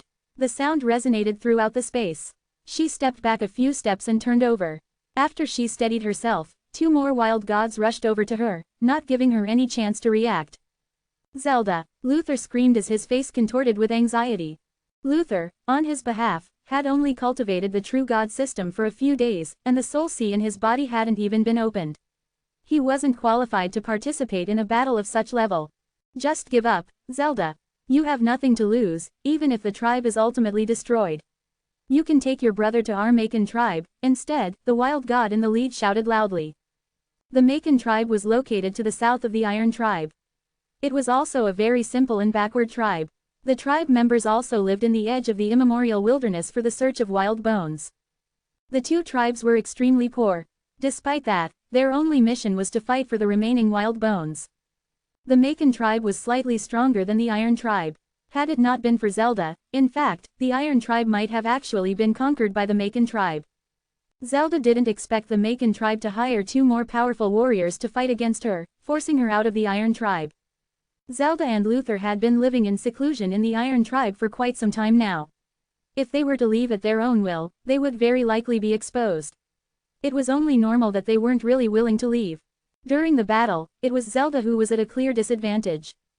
Bang! Before Zelda could stand firm on her own 2 feet again, the two wild gods were already right in front of her, and one of them kicked her straight in the abdomen. Boom! Zelda stumbled and fell backwards. Her tall body, which reached high into the sky, smashed into the Iron tribe, destroying a large area of the thatched hut. You are so stubborn and stupid. It seems that my only choice is to kill both of you. The wild god in the lead said, as he stepped onto Zelda's chest. Simultaneously, he raised his right hand. In his palm, one could see Zelda's brother, Luther, struggling desperately. As she saw what was going on, Zelda's heart quickly filled with despair. Chapter 2130, Clean Up. After Zelda escaped to the Iron tribe and managed to hide her identity, she smoothly took Luther there. For Luther's sake, a lot of masters sacrificed themselves. It wasn't within Zelda's expectations that Luther would be killed by these pariahs. She couldn't accept it. Even when she struggled, a powerful force crushed on her chest and firmly nailed her huge body to the ground. I gave you a chance, the wild god said with his lips pulled in a hideous smile. With every word he spoke, his palm tightened to crush Luther into a pool of blood. In that moment, a figure flew over from the side of the wild god. Crack! The sharp light of a silver sword flashed in everyone's eyes in an instant. A thin line appeared on the arm that held Luther and half of it dropped to the ground. Boom! Luther had accepted the situation and had already closed his eyes to wait for his death. The giant hand that held him loosened its grip and his eyes snapped open when he fell with it. Zen! Luther's eyes flashed. Zelda grinned wide. Right at the critical moment, the bizarre stranger actually came back. Who are you? The wild god roared furiously as he clutched the stump of his arm. The question made Zen's lips twitch as he hovered in the air. He didn't answer the question and turned into a flash of light again and shot over. Since he already had an initial understanding of this world, Zen could now predict the consequences of his actions. These were just wild gods who relied on the tribe to cultivate and they had no foundation. Killing them wouldn't bring any trouble.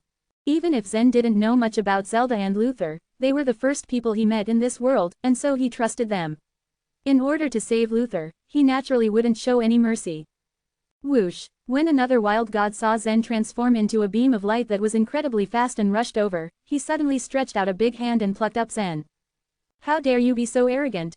You can't even activate the shape of the wild god. The wild god smugly laughed at Zen's face. The booming laugh lasted for only a couple of seconds before blood spurted out his palm and dripped down his arm. Each time more blood spurted, more of his arm would break into pieces. The arm, which was almost 60 feet long, was cut into pieces as Zen brandished his long sword and kept on attacking. As bloody lines reached up to the giant wild god's shoulder, another crescent-shaped sword light roared out and hit his neck. Without looking back at the severed head of the wild god that fell on the ground, Zen rushed to his next target. It was a shock to the remaining wild gods, and when they finally came to their senses, they turned around and ran. Every step they took was so large that it spanned several hundred feet, but even at their fastest, they couldn't escape from Zen. Puff! Puff! With two dull thuds, the fleeing wild gods trembled until their skulls that were as huge as houses tumbled down their bodies. Eventually, their bodies turned back into normal size. Amazing! Zen's so powerful. Luther's eyes gleamed with excitement. A complicated expression was on Zelda's face as she arranged her messy hair and looked at Zen's small figure. Even if Zen was powerful, Zelda thought that he was only slightly stronger than her. But his astonishing actions changed her judgment. Zen killed the wild gods as easy as flipping his palm. How powerful was he really? Are you okay? Zen stood in front of Zelda, his face holding a trace of concern. Zelda smiled and said, "We would have been in trouble if you didn't show up." Zelda was very optimistic. While they were fighting the wild gods, several houses of the Iron tribe were destroyed and some people died. It was an everyday fight in this wilderness and no one cared about the lives of these people. Zelda wanted a home for her and her brother, and so she chose to stay here. After clearing up the mess, the people of the tribe held long spears and sticks, and went west. Zelda left the Iron Tribe with them. There were only few old, very young, and badly injured members left in the Iron Tribe. Where are they going? Zen asked curiously. However, a repeat of a situation like this wouldn't astonish Luther. He flatly replied, plunder. We won this battle, so they go to plunder the wild bones, women, food. There was a contempt on his face. What a barbaric way of living. It's hard for Zelda to have to do this with them. A faint smile appeared on Zen's face as he listened to Luther's complaints. You and your sister aren't barbarians. The words made Luther realize his slip of tongue and his mouth snapped shut immediately. Even if Zen saved their lives and helped Zelda a lot, they still found it hard to fully trust him. It was clear to Zen that they must have their stories, but since they didn't tell, he wouldn't ask. Half a day later, the people of the Iron Tribe returned one after another. True to Luther's words, they stripped the Macon tribe of everything, including food and women. As for the wild bones, they were taken by Zelda. I thought the members of the Macon tribe exchanged all their wild bones with the Falcon caravan, but they kept more than 30. Zelda seemed very happy.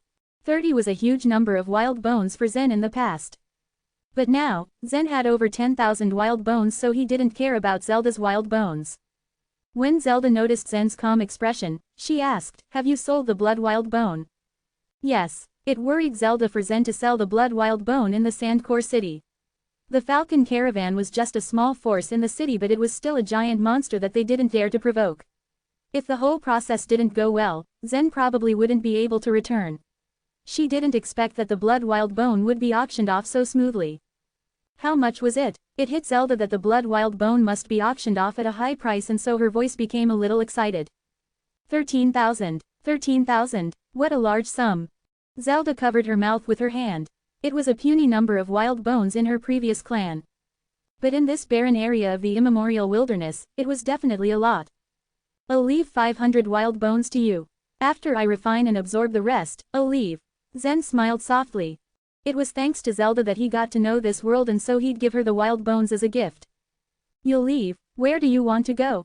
Zelda appreciated the gift, but she was more concerned about Zen's destination. Chapter 2131, The Giant's Power. Zen had nothing to hide from Zelda. As he reached out his hand, a jade token appeared in it. I got an admission token from the auction, Zen said quietly. An admission token? How is that possible? A light flashed in Zelda's eyes. Only the powerful forces had the authority to give out the admission tokens. It was not a task to be taken lightly, and thus it was entrusted only to those at the very top. These forces could obtain the fertile parts of the immemorial wilderness. In addition, just one admission token could bring the owner a very large profit, so the price was terribly high. One could often be sold for the price of hundreds of thousands of wild bones. Although Zen's blood wild bone turned out to be quite valuable, it was not even near valuable enough to be able to exchange it for an admission token. However, Zelda only remained surprised for a moment. Staring at the admission token, she asked, what are you going to do with it? I am going to the part of immemorial wilderness beneath the Sky South Bone Tower, Zen replied. That place. Zelda's frown deepened. Do you not know the current situation in that part of the immemorial wilderness? She asked, her voice apprehensive. Yes, Zen nodded. I have been told about it. Then why are you going there? Zelda exclaimed, puzzled. If a person like you enters that place, you will be killed immediately, either by the Nine Li race or by the Yellow Emperor race. She continued. Zen's face remained serene. As soon as that place was brought up, silence shrouded the auction house like an oppressive mist. Obviously, everyone wanted to avoid it. The risk was too great. Now that Zen had left the Divine Land, he knew nothing about the situation there, even though he wanted to know. In the face of such an opportunity, he was willing to take the risk. Most importantly, there was Chiyu's blood in that part of the immemorial wilderness, and he wanted to find out more about their background. I must go, Zen replied firmly. Seeing Zen's expression, Zelda knew she couldn't persuade him otherwise. She knew that a man like Zen wouldn't change his mind once he had set his heart on something. Zen gave 500 wild bones to Zelda, and then he began to refine the rest of them, working quickly, absorbing the wild god power. Over 10,000 pieces of wild bones was a lot. Although the efficiency of Zelda's trickle spring method was not bad, Zen could only absorb 700 or 800 pieces of wild bones a day. Over the course of half a month, Zen continued to tirelessly imbibe the wild god power, day and night. After so many wild bones, power was absorbed, Zen's aura had gotten noticeably more powerful. Watching Zen concentrated on extracting the wild god power in the distance, Zelda felt melancholy. The fewer bones remained, the closer Zen was to leave. The thought of this filled her with anxiety. Zelda, you look unhappy these days, Luther said, without making eye contact. Zelda sighed and closed her eyes. I think Zen is just someone that the fate sent to help us. He is just someone we can trust, she said pensively. And yet, you are unsure? Luther asked with a smile on his face. Yes, Zelda nodded, her face grim. He gave us wild bones, taught you cultivation techniques and saved our lives. He has done enough. He is a trustworthy man, but when it comes to the rise and fall of our clan, I really dare not to. Luther stared at Zelda, who was obviously struggling in her mind. His eyes, usually naive, seemed suddenly deep and wise. Zelda, what do we have to lose besides our own lives? Although you try so hard to practice, how much have you really improved over the years? Luther continued, if just 500 pieces of wild bones is a large sum to you, what would you say if I remind you that it's not uncommon to find 50,000 or 500,000 pieces of wild bones in the bone tower? Zelda had dreamt that one day she and Luther could rely on themselves and be able to return to the bone tower with dignity. That was why she had been working very hard on collecting wild bones and practicing.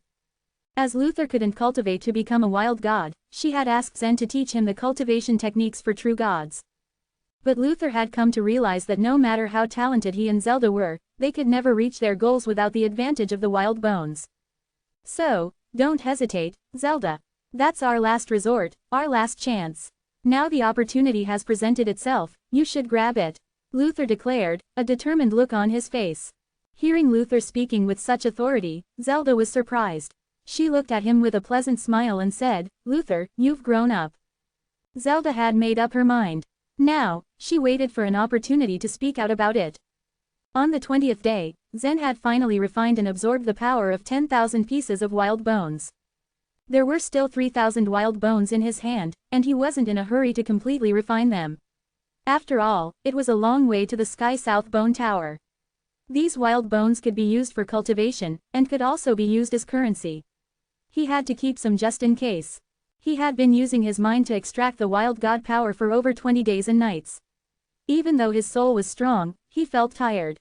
Nevertheless, he still couldn't wait to go out of the Iron Tribe to test the result of his work. The wild god power had been completely integrated into his own body, and this kind of power was more intuitive than the strength source. Zen took a deep breath and muttered, get bigger. Buzz. A pale yellow light began to radiate from the surface of his body. Zen's body began to grow, faster and faster. He was 30 feet tall. A moment later, he was 100 feet tall. And later still, 200 feet tall. Zen looked down. The houses of the tribe were as big as his fist. And his body continued to grow. Now he was 300 feet tall. 400 feet tall. 500. 600. Zen had turned into a tall giant, and the houses of the Iron Tribe did not even come to the top of his ankles. As for Zelda and Luther, they seemed as small as ants. The power. The wild god power stirred in his body and he had a sudden urge to eject it. Bang, bang, bang. Zen took a huge step forward. With each step, a crater formed in the ground. After taking just about dozens of steps forward, Zen had walked far away from the tribe and reached the immemorial wilderness. The power, he continued to muse, mesmerized. Zen abruptly raised his hands, bent down and hit the ground. Boom, an immense force exited in his body, forming a faint wave in the air, which spread out, like ripples on a lake. Rumble. With this wave, the ground within a dozen-mile radius of him began to shake violently. He had triggered a small earthquake just with a clap of his hands. Now I know the wild god power can't be compared with my strength source. But it's rising fast. I'm only 600 feet high. How powerful will it be if I become a giant 1,000 miles high? After a period of learning to control his newfound powers, Zen understood that the speed of cultivating the wild god system depended on the quantity of the wild bones. Moreover, Zen's body was special enough to have the capacity to absorb all of the wild god power in a bone. If he managed to find enough wild bones, his strength would grow faster still. He would become invincible. It's time to leave. With this thought, Zen shrank his body back, and returned to the Iron Tribe. Chapter 2132, The Cursed Chain. In the Iron Tribe. Staring at Zen with mixed emotions, Zelda couldn't help feeling embarrassed. Congratulations. It's only been a month but see how far you've come. You've already cultivated to such level. Clearly, the 500 wild bones that Zen gave Zelda also improved her cultivation by leaps and bounds during this period of time. However, her utilization rate of the wild bones appeared to be far less than that of Zen's. Her absorbing 500 wild bones would have been equivalent to Zen absorbing about 170, but getting the exact same effect. Zelda could only grow up to 200 odd feet, but Zen already surpassed her as he could turn to a 600 feet high wild god. How could she not be jealous of his fast improvement? Giving out a silent sigh, Zelda finally looked away. I think I was just lucky. If I didn't get that blood wild bone, I wouldn't have cultivated so fast. Zen smiled lightly, glancing back at her. You're so modest. Having luck on your side can also be an advantage, Zelda said with a determined look in her eyes, and then she asked, before you leave, can I ask you a favor? Looking at Zelda's face, Zen asked noncommittally, what is it? He knew that Zelda's and Luther's background might be more complicated than he could imagine, but he did not have much time to care about such things right now. First, can you promise me that you will definitely help me? Zelda asked with a sly smile. No, Zen refused without hesitation. Zelda pursed her lips, probably anticipating Zen's answer even before he said it out loud. After a moment, she finally said, but I think this will be a great opportunity for you. It can even help you escape the light of adjudication. Light of adjudication, Zen repeated. It was the first time that he had heard of that term. What's that? Zen asked curiously, looking back at her. Zelda shook her head at his ignorance. Now I really suspect that you're not from this world. It's so strange that you didn't even know about the light of adjudication. Zen shrugged. He knew for a fact that he was indeed from another world, so he didn't defend himself. In this world, everyone is striving to enter the Bone Towers. Do you want to know why every force and every clan in this land want to occupy the Bone Towers? Zelda asked, lowering down her volume as if it was a secret she was imparting. Staring at her, Zen shook his head again. Because the wild gods outside the Bone Towers won't live for more than 1,000 years. Standing up, Zelda looked at the boundless world outside the house. All these people and living creatures outside the Bone Towers have a limited lifespan. It can never exceed 1,000 years. Everyone outside the Bone Towers are pariahs, including you and me. A lifespan of only 1,000 years. What do you mean by that? Hearing that for the first time, Zen couldn't hide his curiosity. His brows furrowed as he tried to make sense of what Zelda just said. Now that she mentioned it, Zen had indeed noticed that all the wild gods in the Sandcore City were not that old. And not just that, even the old people in the Sandcore City were only about 700 or 800 years old. While in the Divine Land, any true god that Zen had met had lived several divine eras. In comparison, the wild gods in this world would be as young as babies. Although he had been a little curious, he did not go deep into this question. Because the light of adjudication erupts every 1,000 years, killing all living creatures in sight. Its light will spread over the world, and will make everything vanish, Zelda said faintly. The light of adjudication, once every 1,000 years. Zen was stunned hearing Zelda's explanation. Zelda nodded. To avoid it, one must reach those Bone Towers. It's the only safe place that can protect people from the light of adjudication. So people can only survive in the Bone Towers. Raising his head, Zen looked into the great distance from where he stood and towards the direction of the Bone Towers. They appeared to be hundreds or even billions of miles away in the horizon from where he was standing. Looking at them from such a distance, it was very obscure. Yes, all major forces fought to gain control of every Bone Tower, Zelda replied. It's true that the Bone Towers can save people's lives, but why don't you just choose to leave here? Zen ended up asking. So far, the strength of the wild gods that Zen had seen might be ordinary. For example, although Zelda was a low-rank wild god, her true combat strength was about the same as that of a proving godly warrior. However, when Zen saw those wild gods that were 1,000 miles high, he assumed that they could be comparable to the consummate true gods. In this world, it wouldn't surprise him if some wild gods who existed were even stronger than holy beings. That's not as easy as you think, Zelda said helplessly. This world is a huge prison. Every living being born in this world is connected to the curse chain. No matter how powerful they are, it's impossible for them to leave. A huge prison, Zen whispered. Zen remembered how his mother talked about this world being a huge place of exile and how everyone had been cursed by the Chaos Ancient God. What she said was about the same as the prison that Zelda was talking about. But he had never heard of the curse chain. What is the curse chain? You said every living being is linked to it, but I couldn't see it, Zen said. If there is really such a thing, why have I not heard about it before? Smiling faintly, Zelda answered, everyone outside the bone towers are drifting through life. It's impossible for them to know about the existence of the cursed chain. However, there's no escaping fate. As soon as the time limit of 1,000 years expires, everyone will die. The next reincarnation will give birth to numerous pariahs once again. Wait, Zen interrupted Zelda. Do you mean that countless pariahs will be born every 1,000 years? How are they born into this world? In 1,000 years, maybe it could produce some low-level creatures. But for human beings and other large creatures, it would be impossible for them to appear again after just a short time. These creatures might take hundreds to millions or even billions of years to reappear from the bottom of the chaos. If the light of adjudication would kill all the people, then only those great powers and clans in the bone towers would survive. Therefore, Zelda's words were untenable as Zen couldn't figure out how numerous pariahs could be born in the next incarnation. Have you ever seen the whites crawling in the immemorial wilderness? Zelda asked. You mean, Zen had a speculation in his mind. Zelda nodded. Yes, all of the pariahs are developed from those whites when they gain wisdom. Those whites won't be killed by the light of adjudication. In this world, the whites were like zombies. After the light of adjudication wiped out all the pariahs, a new group of whites would gain wisdom and become the new pariahs. A small number of these pariahs had strong talent, or sometimes, their children had good talent. If they were lucky, these talents might be able to attract the attention of some great forces, making them qualified to enter the bone towers. And the most important of it all, they would be able to extend their lives and escape the limitation of 1,000 years lifespan. Hearing such a secret, Zen was dumbfounded. He didn't expect that the world was far more complicated than he had imagined. By comparison, this place was countless times more cruel than the divine land. As for the cursed chain, there are no more than 30 people in this world who could see it. Blinking her eyes, Zelda looked at Luther, who was a few feet away from where they were. My brother is one of them. Curling his lips, Luther asked, do you want to see it? I can help you. Somehow, an ominous premonition arose from Zen's heart. Am I also bound by the cursed chain? He immediately asked. He was not from this world, so logically he wouldn't be bound by the cursed chain, but this was a strange world and everything was possible. Chapter 2133, The Warden Race.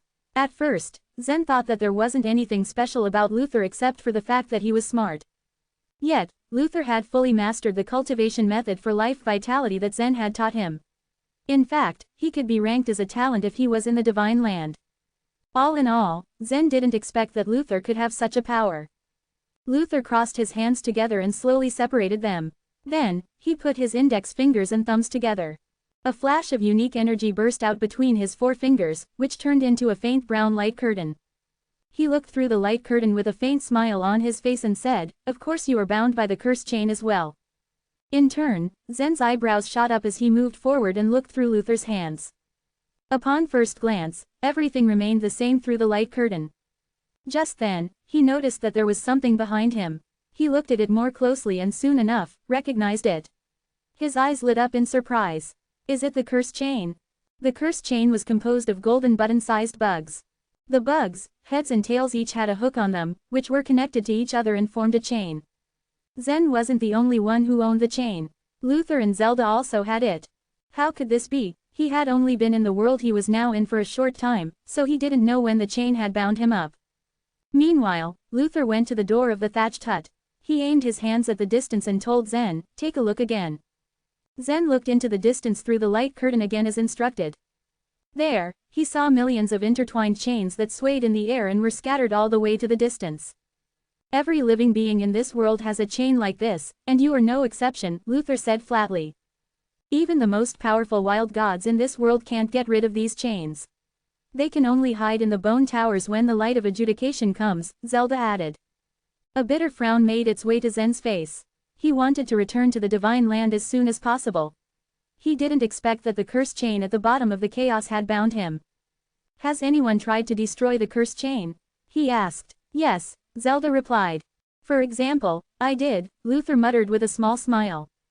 His face suddenly looked mature, which did not really match his age.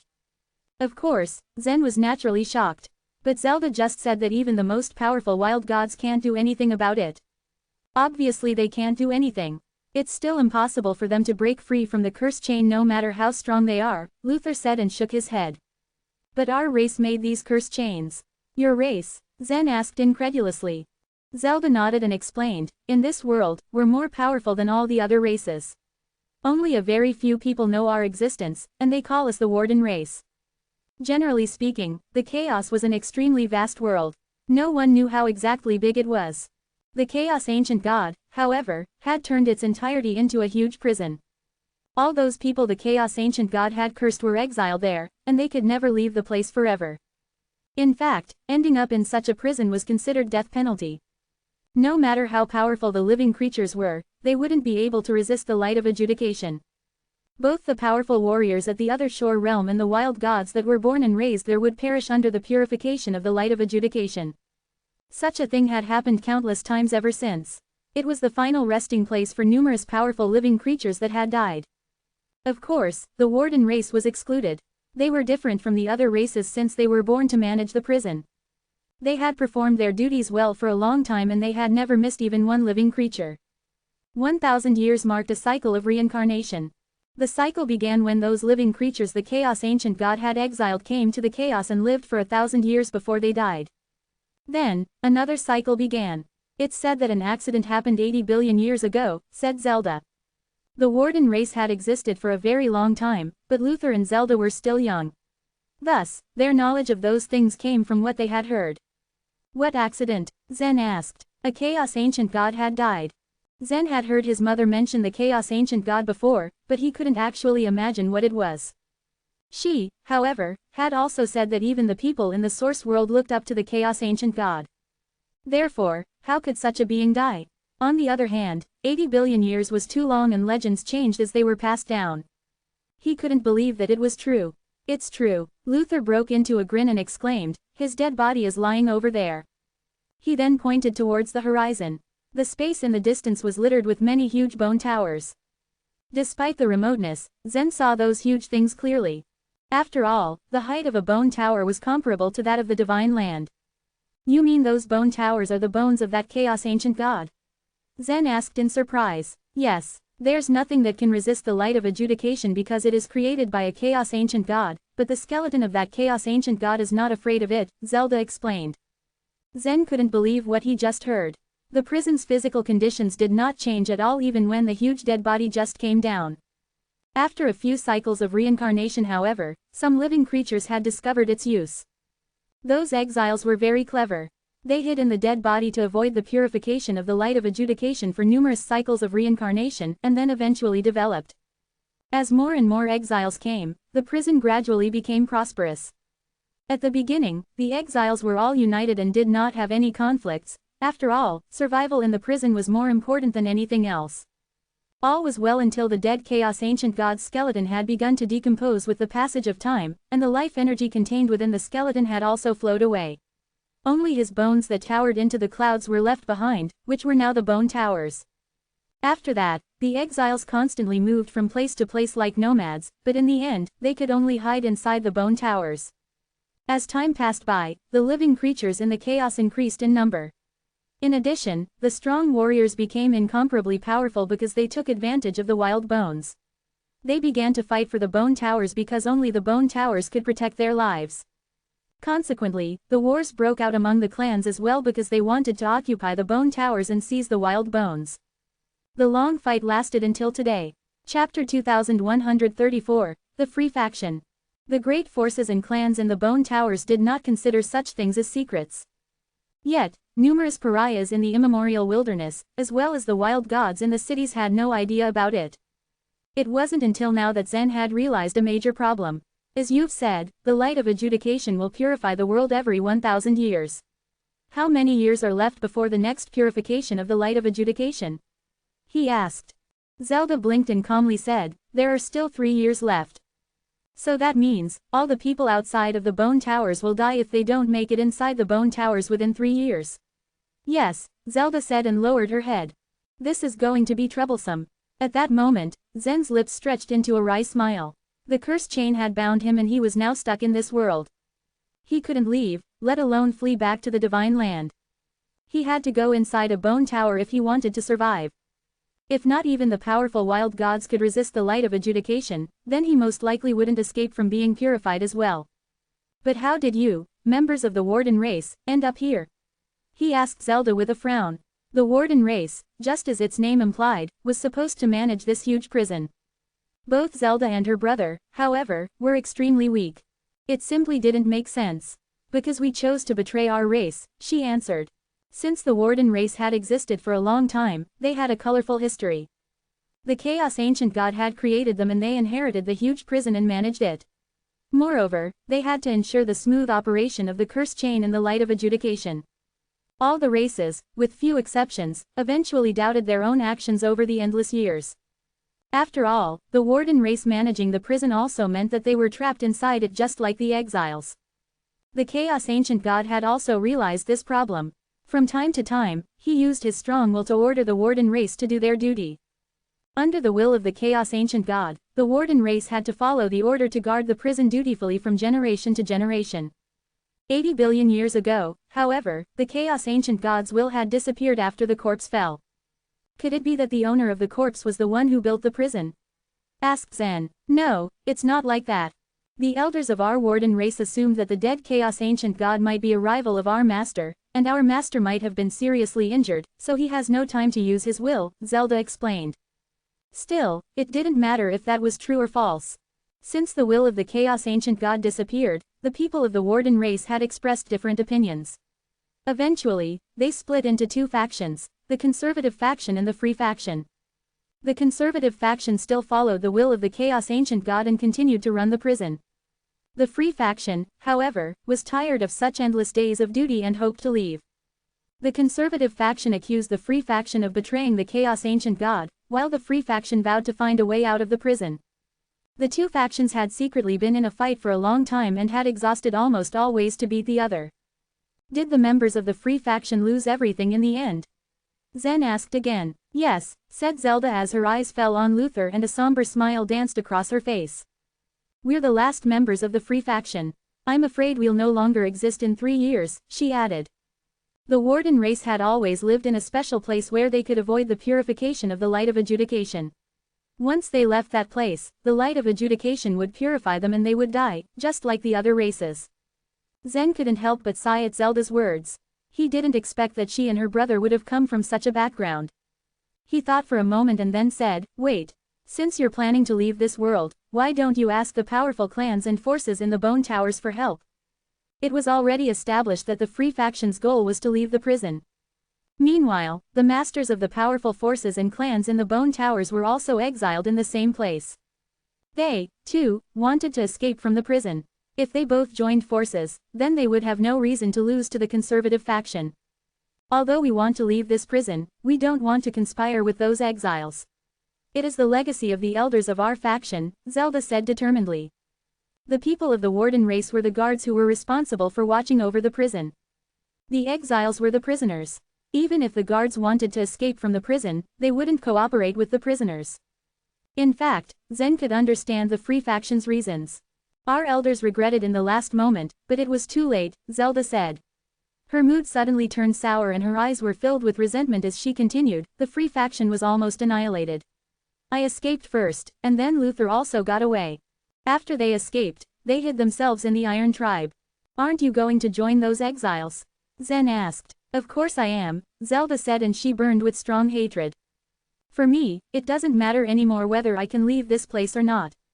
I want revenge, she roared. Her bitterness came from the fact that their parents and the elders of the major clans were all killed. But the conservative faction has long set up an escape-proof net. We can't break it at all with our current strength, Luther said calmly. Once again, he looked too wise for his young age. Luther couldn't become a wild god, while Zelda's strength was weak. Although she had been cultivating hard, there were too few resources. Furthermore, her cultivation level increased rather slowly because she didn't dare to enter the cities. Now, the conservative faction only needed to ensure that the two of them couldn't enter any bone tower. 3 years later, all the creatures outside the bone towers would be purified except the exiles in the bone towers. Zelda and Luther undoubtedly wouldn't be able to escape either, so there was no need to worry about the future. I see, you want me to enter a bone tower and join the exiles inside? Zen asked. Yes, I don't know where you're from, but you're bound by the curse chain. No matter how outstanding your talent or cultivation level is, you won't be able to escape the prison. I believe you'll make the right choice, Zelda encouraged. But it seems that I have no choice, Zen sighed and smiled tiredly. Zelda burst into laughter as well at his words. The two siblings had stayed in the Iron Tribe for a very long time and were very careful not to cause any trouble. This time, however, they were determined to go all out. So they revealed almost all of their secrets to Zen, a young man from nowhere. Then again, they had no choice. This was their last chance. As for Zen, he had truly won their trust with his performance. Chapter 2135, A Stronghold. In the sky, Zen flew rapidly on his own. He had originally wanted to leave with Zelda and Luther. Zelda, however, refused his offer. Approaching the bone towers carelessly could only lead to them being discovered by members of the conservative faction. Therefore, Zen had to go there alone. The Sand Core City was just a border city and didn't have any transmission arrays. After passing through this city, Zen would enter another part of the Immemorial Wilderness. This part of the Immemorial Wilderness was almost the same as Zen's first one. The wild bones in it had been exhausted after being collected. It was uninhabited. There are so many whites, Zen remarked, looking down at the thousands of whites that galloped along the barren wilderness. People in this world had three different origins. One was the warden race created by the Chaos Ancient God. Second were the exiles who were prisoners in this huge prison. Last were the pariahs that lived outside the bone towers. They were evolved whites who developed intelligence and could have the qualification of entering the bone towers if they were strong enough. All the strong warriors in this world are afraid of the light of adjudication except the unintelligent whites. Where did they exactly come from? He mumbled to himself, remembering that he forgot to ask about these creatures' origins. The immemorial wilderness was vast and boundless. It took Zen almost half a month to cross it despite already flying at a very high speed. Half a month later, Zen finally caught sight of another city. Whoosh! He unfolded a map. Zen paid 1 wild bone to buy it from the Sand Core City. It was well made and recorded the specific locations of cities and bone towers. The Sacred Bone City. There is a transmission array to Heron City. Heron City is also located on the same immemorial wilderness as the Sky South Bone Tower. This can be a shortcut, Zen exclaimed, his eyes flashing with delight. He put the map away and went straight to the Sacred Bone City. Just like the Sand Core City, the Sacred Bone City was also on high alert. The guards blocked Zen's path upon sighting him. Friends, consider this as my little token of respect, he said, turning his palm over and giving the guards 10 pieces of wild bones. These guards' expenses were normally no more than 3 pieces of wild bones and 10 was a fortune for them. Given that Zen's cultivation base was ordinary, he didn't look like the type to make any waves, so there was no reason for the guards to not let him pass. Zen had no intention of staying in the Sacred Bone City at all. After inquiring about the transmission array's location, he immediately went straight to it. The city was hundreds of millions of miles away from Heron City and cost Zen 100 pieces of wild bones. It was fortunate that he had a large number of wild bones with him, and paying for his travel saved him a lot of trouble. It would no doubt take him several years to reach his destination if he flew. The light of adjudication would have arrived and Zen would still be flying. He wouldn't have entered the bone tower, let alone go back and pick up Zelda and Luther.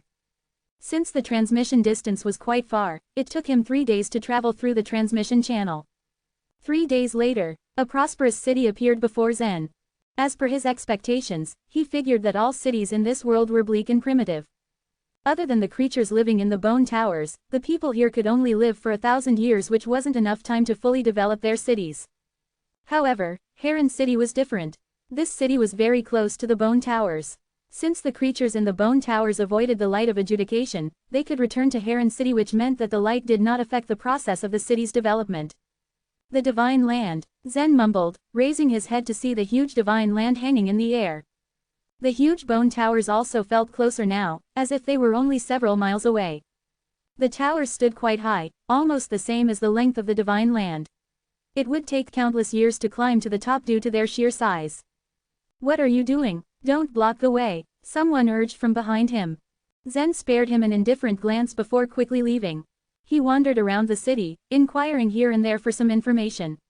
After a while, Zen finally got the location of the Sky South Bone Tower, which was apparently several 100,000 miles away from the city. After leaving Heron City, Zen flew southward for an entire day and night. Eventually, he saw a flagpole high up in the distance. Under the flagpole was a strange building, on top of which was a stone carving that stood more than 100 feet high. A man with 3 heads and 6 arms. Zen remarked, his eyes flashing in excitement. This is Chiyu's statue. He had already seen the statue back in the palace inside the sun. The memory was still fresh in his mind.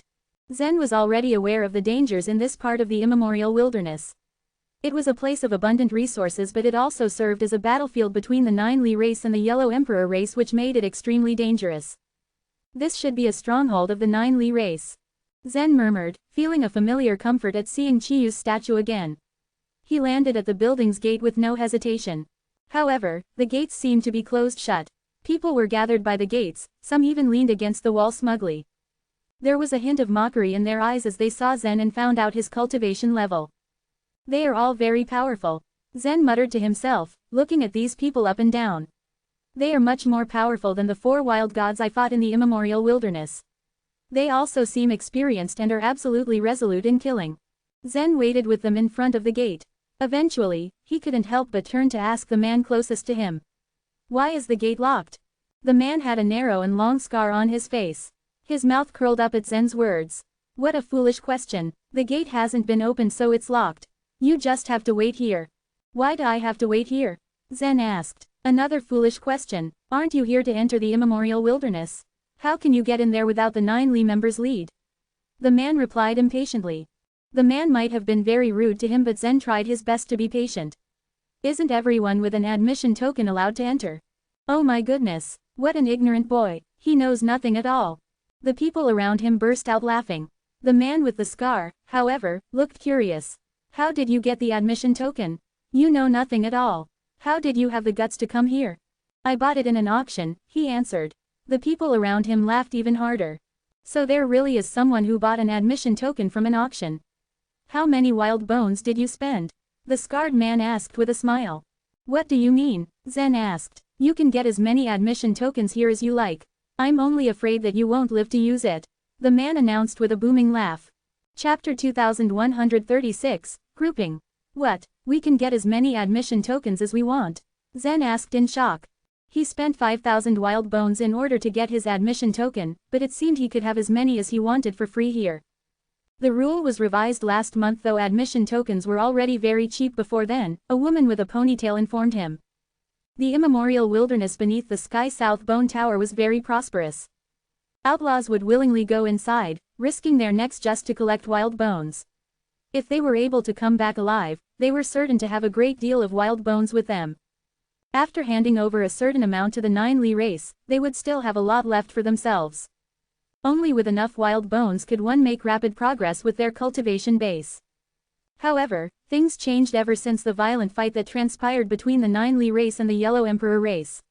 The immemorial wilderness had gotten more dangerous. Bringing wild bones back had become a matter of life and death. The risk was high and the outlaws knew they had to prepare themselves for death once they got their admission tokens. Over time, fewer and fewer people entered the immemorial wilderness. Prices for admission tokens dropped and dropped until they were declared free for all. Opportunistic merchants took advantage of this. Warriors in remote cities were not necessarily aware of the admission tokens' loss in value and bought them from exploitative merchants at a high price. Sandcore City was one of these remote cities, and it was in an auction house that Zen found and bought his admission token. It was only then that he realized how much he wasted to buy this worthless admission token. However, he shook this off. He had more important things to do than worry about 3,000 wild bones. With your cultivation base, the chances of you surviving are pretty slim. It's not too late to back out, the woman said. Not even the real outlaws dared to bet their lives in this immemorial wilderness. The only ones who entered that place were either indifferent to the value of their lives or extremely confident of their powers. A newbie like Zen was extremely rare. Thank you for your thoughts, he told her. I've chosen to go to the immemorial wilderness and am more than prepared for it mentally. Seeing the calm and determination on Zen's face, the woman didn't say anything else. While they waited, a few wild gods had rushed in and appeared in front of the building. Some of these wild gods were surprised at Zen's presence, but most of them looked indifferent. Zen's cultivation base had nothing to do with them. An hour later, Zen heard a muffled sound from the door. The door opened and a woman wearing an emerald robe emerged. She looked around with a cold look in her eyes. Everyone, please take out your admission token for registration. Anyone who doesn't have one can receive it for free, she said. After speaking, she quickly turned back and went back to where she came. The wild gods all stepped forward and entered the building. The ponytailed woman also followed, but stayed back at the last second. She turned to look back and found Zen staring at the doorway with a blank look on his face. She smiled, thinking he was having second thoughts and now wasn't willing to go in. If you're not prepared, it's better to go back. This is no place for children. She knew he had just started cultivating the wild god system and was most probably only 50 to 60 feet tall when he activated it. Zen was a mere child in her eyes. Her words wounded Zen's pride a little bit. Is that woman wearing an emerald robe a member of the Ninely race? He asked. Ninely race? His question stunned her momentarily. She quickly shook her head. No, she's a mere steward of the Ninely race's affiliated sect. The Ninely race was considered one of the top forces in the world and there were numerous sects attached to it. No member of the Ninely race should deal with such trivial matters as registration. That was what the stewards were for. A steward of an affiliated sect. Zen murmured in disappointment. After registering your name, the Ninely people will take you into the immemorial wilderness, she told him before going into the building without a second backward glance. There was no ounce of hesitation in Zen's body. He also followed suit and went into the building. Inside were hundreds of wild gods, gathered together for registration. I know most of you here are already experienced, but I will still have to tell you the rules. No hiding the wild bones you've collected. You must give us half of your haul. Anyone who dares disobey will be killed. The steward announced. So I'll have to give up half the wild bones I collect, Zen thought to himself. After all, the admission tokens were not given to them really for free. Otherwise, what would the point be of this race occupying this part of the immemorial wilderness? If you encounter anyone from the Yellow Emperor race, try your best to kill them. She added. This part of the immemorial wilderness might be a place of adventure, but to these wild gods, it was a battleground. It was where the members of the Yellow Emperor race and the Ninely race clashed and eliminated as many of their opponents as possible. The wild gods with noble blood lineage were much stronger than ordinary wild gods. It was much harder to kill them. From time to time, wild gods with noble blood lineage would be able to slaughter a group of ordinary wild gods. This was the reason why this place was so dangerous. The steward said a few more things before she began to group them. 4 people were grouped, forming a temporary team that went in together. She called out the names one by one and those that were clustered together began evaluating the strength of their teammates. Everyone hoped for capable allies, and none of them wanted to carry a burden with them. Amos, Hiram, Sarah and Zen, you 4 make a team, the woman announced. The scarred man, the ponytailed woman, and another burly man stepped forward. The 3 of them looked around to find out the identity of their last teammate. It was then that Zen finally walked out. The scarred man's expression changed. He didn't expect to be teamed up with the newbie. He turned to the steward. I don't want to be teamed up with this guy. Can I be reassigned? The other wild gods thought the same thing and even cast a few pitiful looks at Zen's teammates. The steward merely gave the scarred man a cold smile. Amos, this isn't your first time here. Do you not know the rules? You can't change teammates, not even if they're good for nothing. Chapter 2137, Enter the Immemorial Wilderness. Amos looked at Zen with disdain. Turning to the woman in emerald, he asked her with bitterness in his voice, can I give up now? Your name has been registered on the list. If you give up, you will be blacklisted and will never be allowed to enter the immemorial wilderness again, the woman in emerald replied softly.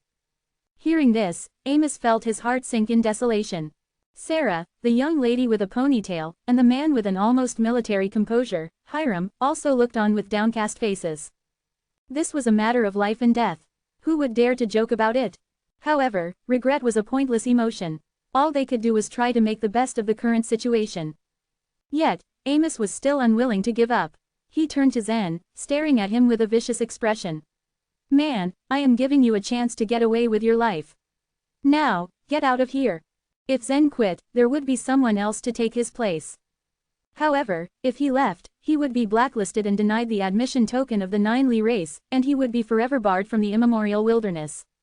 Hiram and Sarah stared at Zen, hoping that he would back down in the face of these challenges. They had underestimated Zen's resolve, of course. Zen looked Amos square in the eyes. Why should I quit? He asked pointedly. If you don't quit, don't blame me for being rude, said Amos, a sinister expression appearing on his face. The immemorial wilderness is extremely dangerous. You will die there. Every time you open your mouth, rubbish comes out, Zen said flatly. Amos opened his mouth to speak, but closed it again, at loss for words. He knew nothing he said would sway Zen. He stayed silent, glaring at him. Well, Amos, forget it. Even if there are only 3 people in our group, the problem will not be too big. At most, we will be more careful, said Sarah, her voice soothing. With a playful smile, Hiram said, relax. It won't be a big deal to take a loser with us. Eventually, the 2 succeeded in stopping Amos. After the wild gods had been divided into groups, they rested in the hall for a while. About an hour later, they heard some noises coming from the innermost part of the hall. Then, someone announced, Master Romeo has arrived. Soon, a young man, dressed all in white, entered, escorted by a crowd of women. He walked slowly, as if time was of no importance to him. The young man in white looked no older than 20 years old, but the wild god power in his body was much greater than one would expect of a person his age. His aura was unique and mysterious, leaving a deep impression on everyone who encountered him. An amiable smile on his face, the young man in white stopped. He looked around him. Everyone, sorry to have kept you waiting. Please follow me to the immemorial wilderness. I hope that you won't waste this opportunity and do your best to collect as many wild bones as you can. That woman said someone from the 9 Li race will lead us to the immemorial wilderness. Is this man, Romeo, from the 9 Li race? Zen thought. His mother had told him that he had, too, inherited Chiyu's blood. It was the inheritance of a race, however, not an object, so it was hard to tell just by observation. Having finished his announcement, Romeo headed out of the hall. The wild gods who had been gathering in the hall followed him at once. Whoosh, whoosh, whoosh, Romeo suddenly flew high into the air, and all the wild gods followed suit. The stronghold of the 9 Li race was a little far from the immemorial wilderness.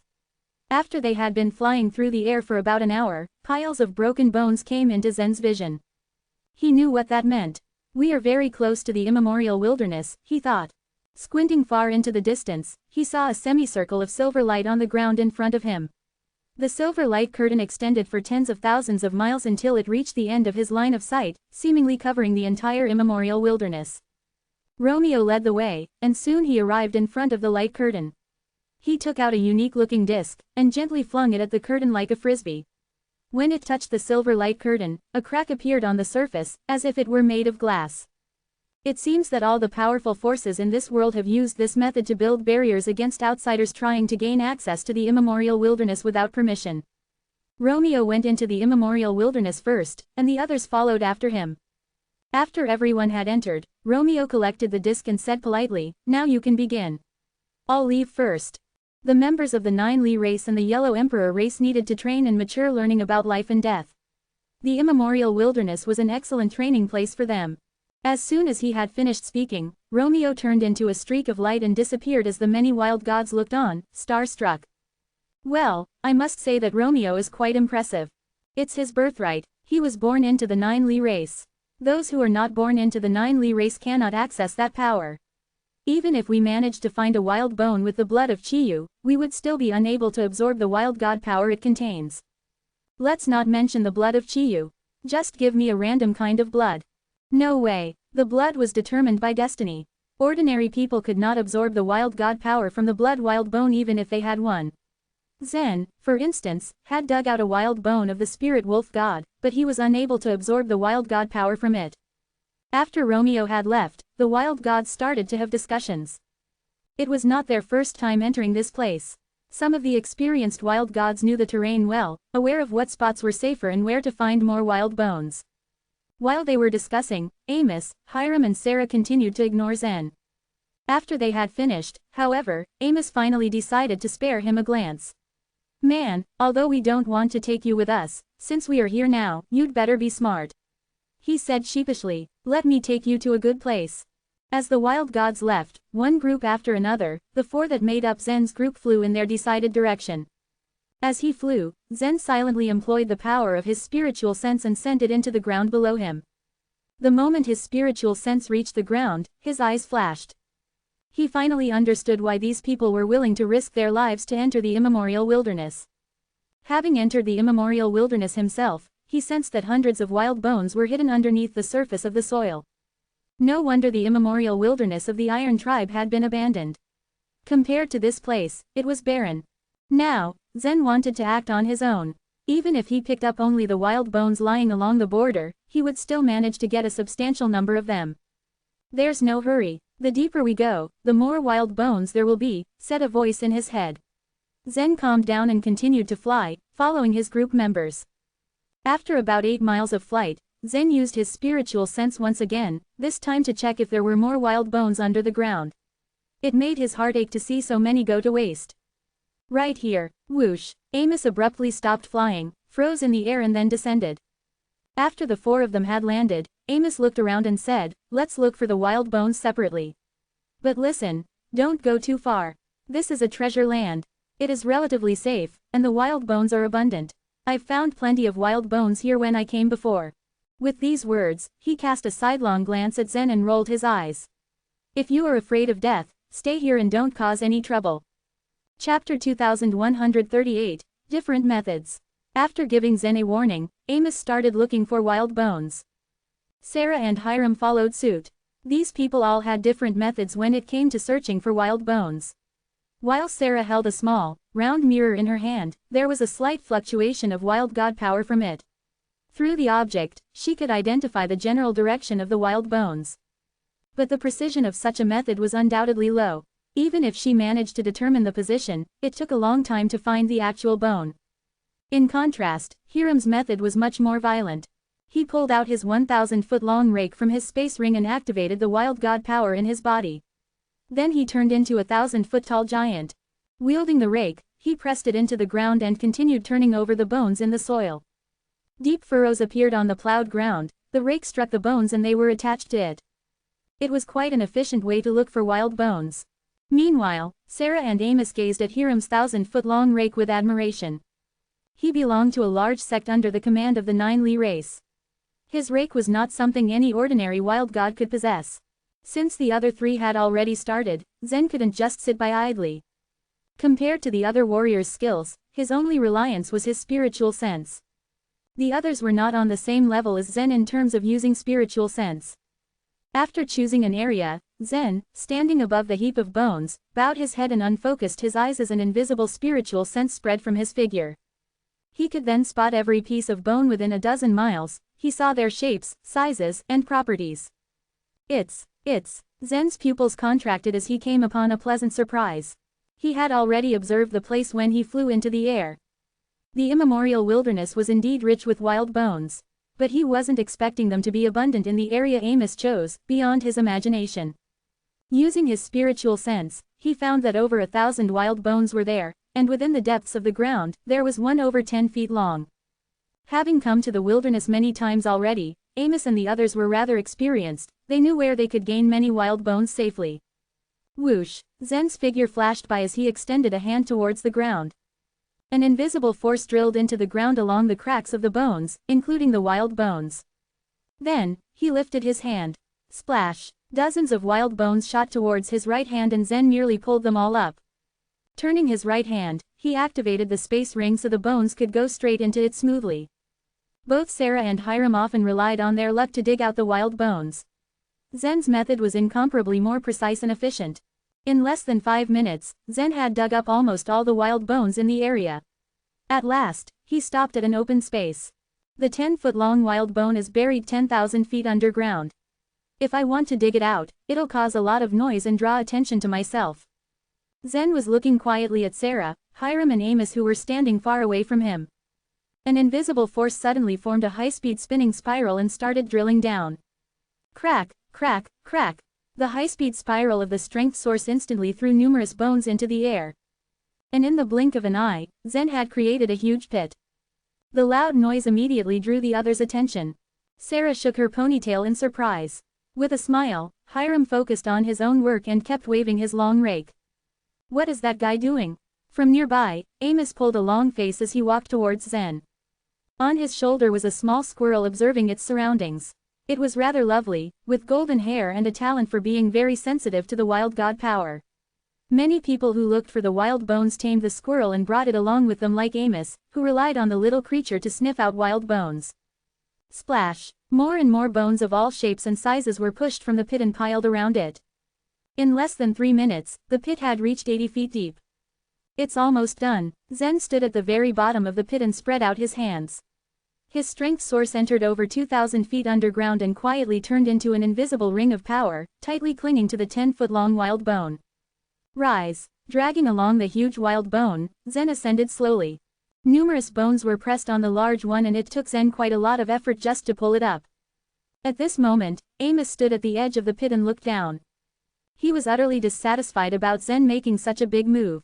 In his eyes, Zen had no means of finding wild bones, so this could only make things worse. This wilderness was extremely dangerous. If anyone was discovered by the Yellow Emperor race, it was likely to cause a calamity of death.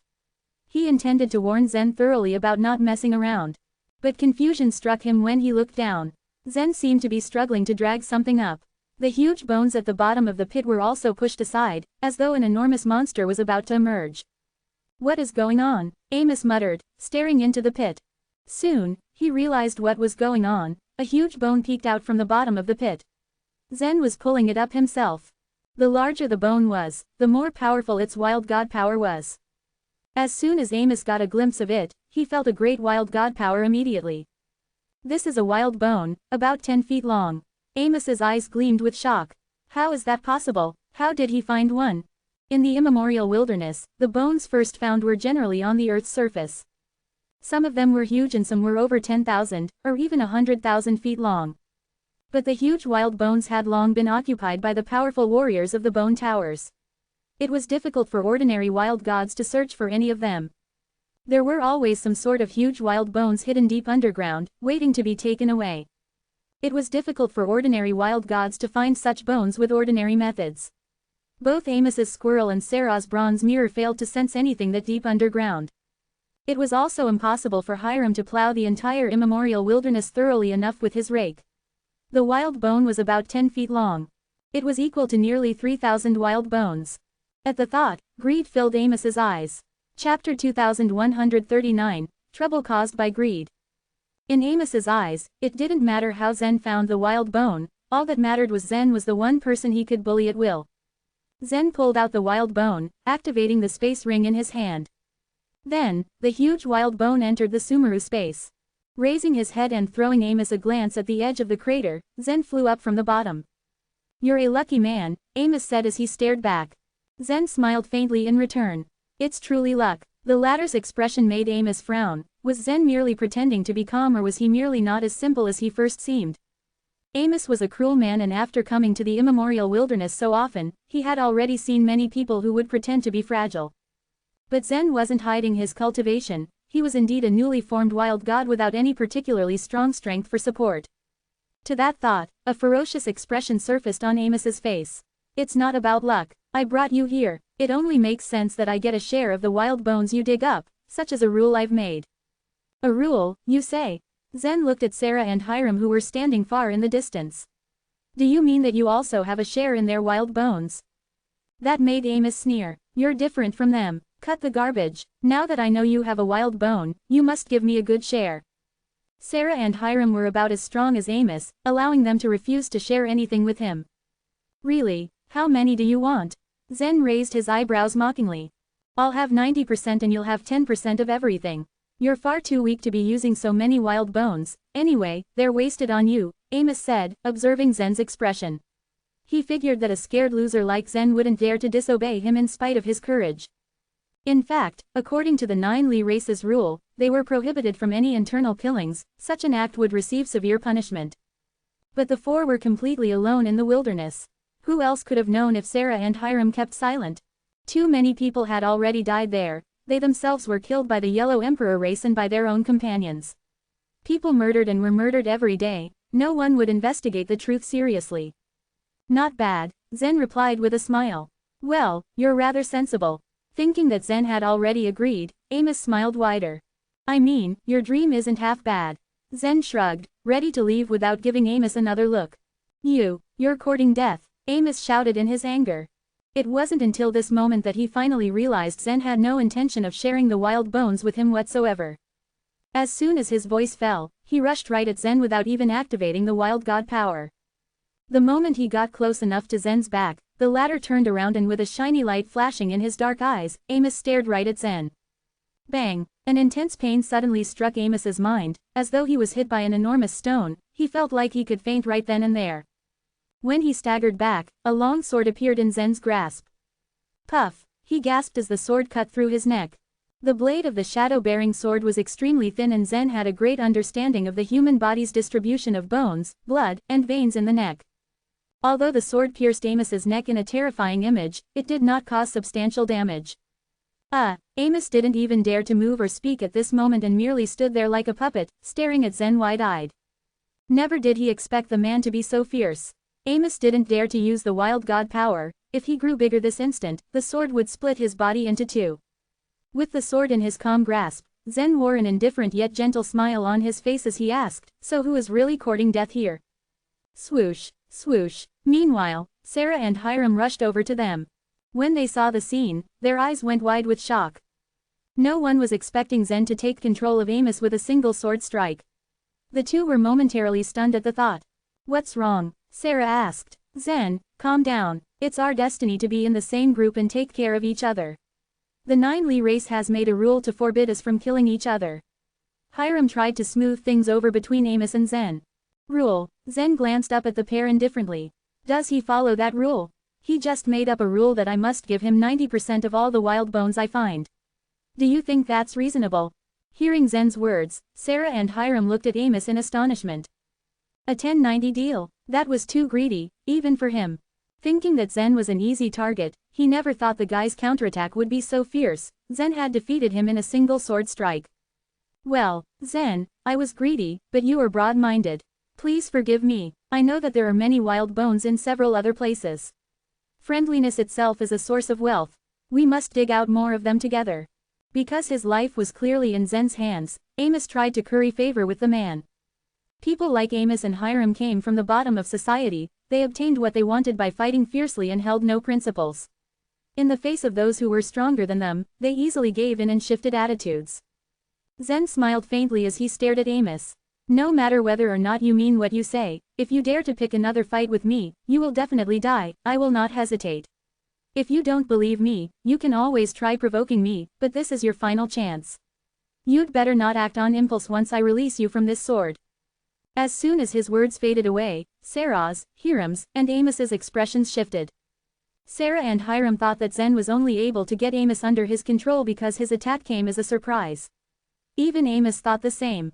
If Zen let go of him, Amos would activate the wild god power and turn into a giant up to 8,000 feet. Then, killing Zen would be as easy as squashing an ant. Never did he expect Zen to be such an arrogant man, void of any fear of him. Whoosh! Zen's right hand suddenly shrank and the shadow-bearing sword was pulled from Amos's neck. It was sharp, but it did not draw a single drop of blood. The other touched the paper-thin scar on his neck and heaved a sigh of relief. He gave Zen another look. Thinking of the man's warning, Amos couldn't help but shudder. Zen was probably not as simple as he first seemed. So then Amos decided to put up with the act to see what would happen. If he found that Zen was bluffing, then he'd make his move. Zen, however, cared nothing about what was on Amos's mind. He wanted to dig for more wild bones instead of wasting time on Amos and the others. Plenty of wild bones lay in the area, but Zen used his spiritual sense to search for them, pulling them to him with strength source. It was an extremely efficient method. Wherever he walked, he took all the wild bones in the area for himself. After observing him, Sarah and Hiram got a sense of what Zen was doing, making them even more curious about his origins. In just about 6 hours, not many wild bones were left in the area. Zen had obtained almost every single one. Sarah then suggested they move to another spot. Chapter 2140, Romeo's Strength. The sound of shoe soles roughly scraping the ground filled the area as the four of them had run for more than 300 miles in the wilderness. Then they came to a halt. "This is the place," said Sarah with a smile. "This area should be the place with the most abundant wild bones in the immemorial wilderness." At that moment, the squirrel on Amos's shoulder let out a squeak. Perhaps, it might have sensed the rich wild god power in the place. In turn, Amos vigilantly scanned the whole place and said, "There are indeed a lot of wild bones here, but it's not safe here." The area in the immemorial wilderness where they were in wasn't really small, but it was likely that they could still encounter people from the Yellow Emperor race. The wild gods who came into this area in the immemorial wilderness all thought that their survival was their most important priority, not the number of wild bones they could get. After all, the admission tokens to enter the place were not of much value, but everyone had only one life. It's not a big problem. This is not the core area of the immemorial wilderness. I doubt that the elites of the Yellow Emperor race would take the risk and come over, said Hiram. He, too, was interested in the huge amount of wild bones in the place. Although they were all generally cautious and careful people, it was a huge risk for them to come to this area. Just be quick, Sarah said with a faint smile as she looked helplessly at Zen. Everyone had been watching Zen dig up the wild bones for most of the time, up until now. The number of wild bones he got alone was probably more than the total number of wild bones the three of them had dug up. It was safe to say that he had a really big advantage. Yet, he didn't know much about this part of the immemorial wilderness. He simply began to search for the wild bones quietly by spreading out his spiritual will like a net that covered a radius of several dozen miles. Meanwhile, 8,000 miles away from them was Romeo of the 9 race who floated in the air. He was dressed in white and his calm exterior exuded a faint aura. He looked like a man who came from the scroll. Surrounding him were the 8 wild gods who had grown up to 8,000 feet high. I'm a little surprised. When did you guys have the guts to come to this core area of the immemorial wilderness to dig wild bones? Romeo asked. It was known that this specific area in the immemorial wilderness served as the training grounds for the 9 race and Yellow Emperor race. The training for the core disciples of both sides included recklessly killing each other's unimportant wild gods, which was why all the unimportant wild gods tried their best to avoid Romeo and the likes of him when they dug wild bones. It was also why very few wild gods went to the core area to search for wild bones, it was tantamount to death. This time, however, Romeo was very surprised to encounter 8 unimportant wild gods of the Yellow Emperor race. The 8 wild gods seemed to be well prepared. They didn't escape when they saw Romeo, but activated the wild god power in an attempt to fight back. The wild gods looked fierce and ready to fight, and they didn't bother to hide the obvious greed in their eyes. Killing a disciple of the 9 race could get us 1,000,000 wild bones. And also a set of Yellow Emperor's blood. Cut the garbage, let's get ready to fight. Romeo was surprised to hear them. There will always be brave men in search of great rewards, as the saying went. 1,000,000 wild bones were not enough to make those wild gods take the risk. To get a set of Yellow Emperor blood, however, the temptation was too great. Cultivation in this world did not require too much talent, but it was the bloodline that made the big difference. Those with special bloodlines were able to absorb the power in the wild bones that contained bloodlines and activate bloodline theurgy. In other words, wild gods with blood theurgy were much more powerful than ordinary wild gods. Yet, bloodline was something that was assigned from birth, and countless people dreamed of changing their bloodlines. Some great races could indeed transplant their bloodline to other wild gods, but they couldn't possibly transplant their bloodline randomly if they wanted to maintain the purity of their own bloodline. For example, the 9 race had only offered their bloodline to about a dozen outsiders, and all of them had made great contribution to the 9 race. Thus, the fact that Yellow Emperor race suddenly offered such a reward shocked Romeo greatly. Just then, it seemed that 8 huge mountains were about to surround Romeo as the wild gods ran straight towards him. Whoosh, whoosh, whoosh. A violent gust of wind blew as their massive bodies rushed down to pounce on him. In response, his eyes glittered and his smile faded away, only to be replaced by an icy glare. He quickly swept past the wild gods like an agile fish, and at the same time, a light green bamboo sword appeared in his hand. 9 wild body. Phew. After he had activated the wild god power in his body, his figure began to expand until he quickly became a giant that was 10,000 feet high. His giant's form, however, was very different from that of ordinary wild gods.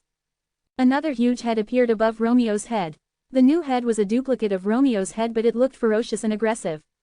In addition, there were another 2 hands that appeared on his body. 2 heads and 4 hands.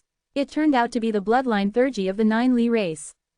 Generally speaking, one who had absorbed enough blood wild bones would be able to grow 2 additional heads and 4 additional arms. When Romeo's body expanded, the bamboo sword in his hand turned into a huge sword that was 8,000 feet long as well. At that point, his 2 heads began to speak at the same time. "You're courting death," he said softly. However, both of them had different voices. The first one was calm and aloof, while the other seemed very angry. It sounded quite strange when the 2 of them spoke simultaneously. Whoosh! The moment Romeo turned into a giant wild god, he stretched out 2 of his hands and dragged a wild god towards him. Then, he stabbed the wild god's head with the bamboo sword. Crack! The bamboo sword was so sharp that it completely penetrated the wild god's head to his body.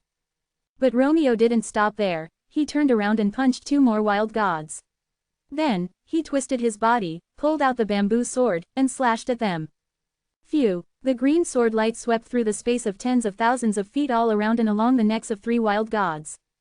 3 giant heads rolled down the wild gods' bodies and hit the ground with a loud thud. Romeo had brought his 4 arms and 2 heads into full play, which made it impossible for his opponents to dodge his attacks. The wild gods were about as huge as Romeo's form, but they actually couldn't fight back and only retreated. In the blink of an eye, he had killed all the 8 wild gods. "You've overestimated yourselves," Romeo's 2 heads said together. He glanced at the 8 corpses, which had now shrunken. Yet, he also felt a little dubious. He wondered, why did the Yellow Emperor race offer such a reward for this group of trash to kill the warriors of the 9 Li race? Are they going to wage an all-out war? With that thought in mind, his eyes subconsciously drifted over to the tall, huge Sky South Bone Tower in the distance. The Yellow Emperor race and the 9 Li race had been enemies for a long time.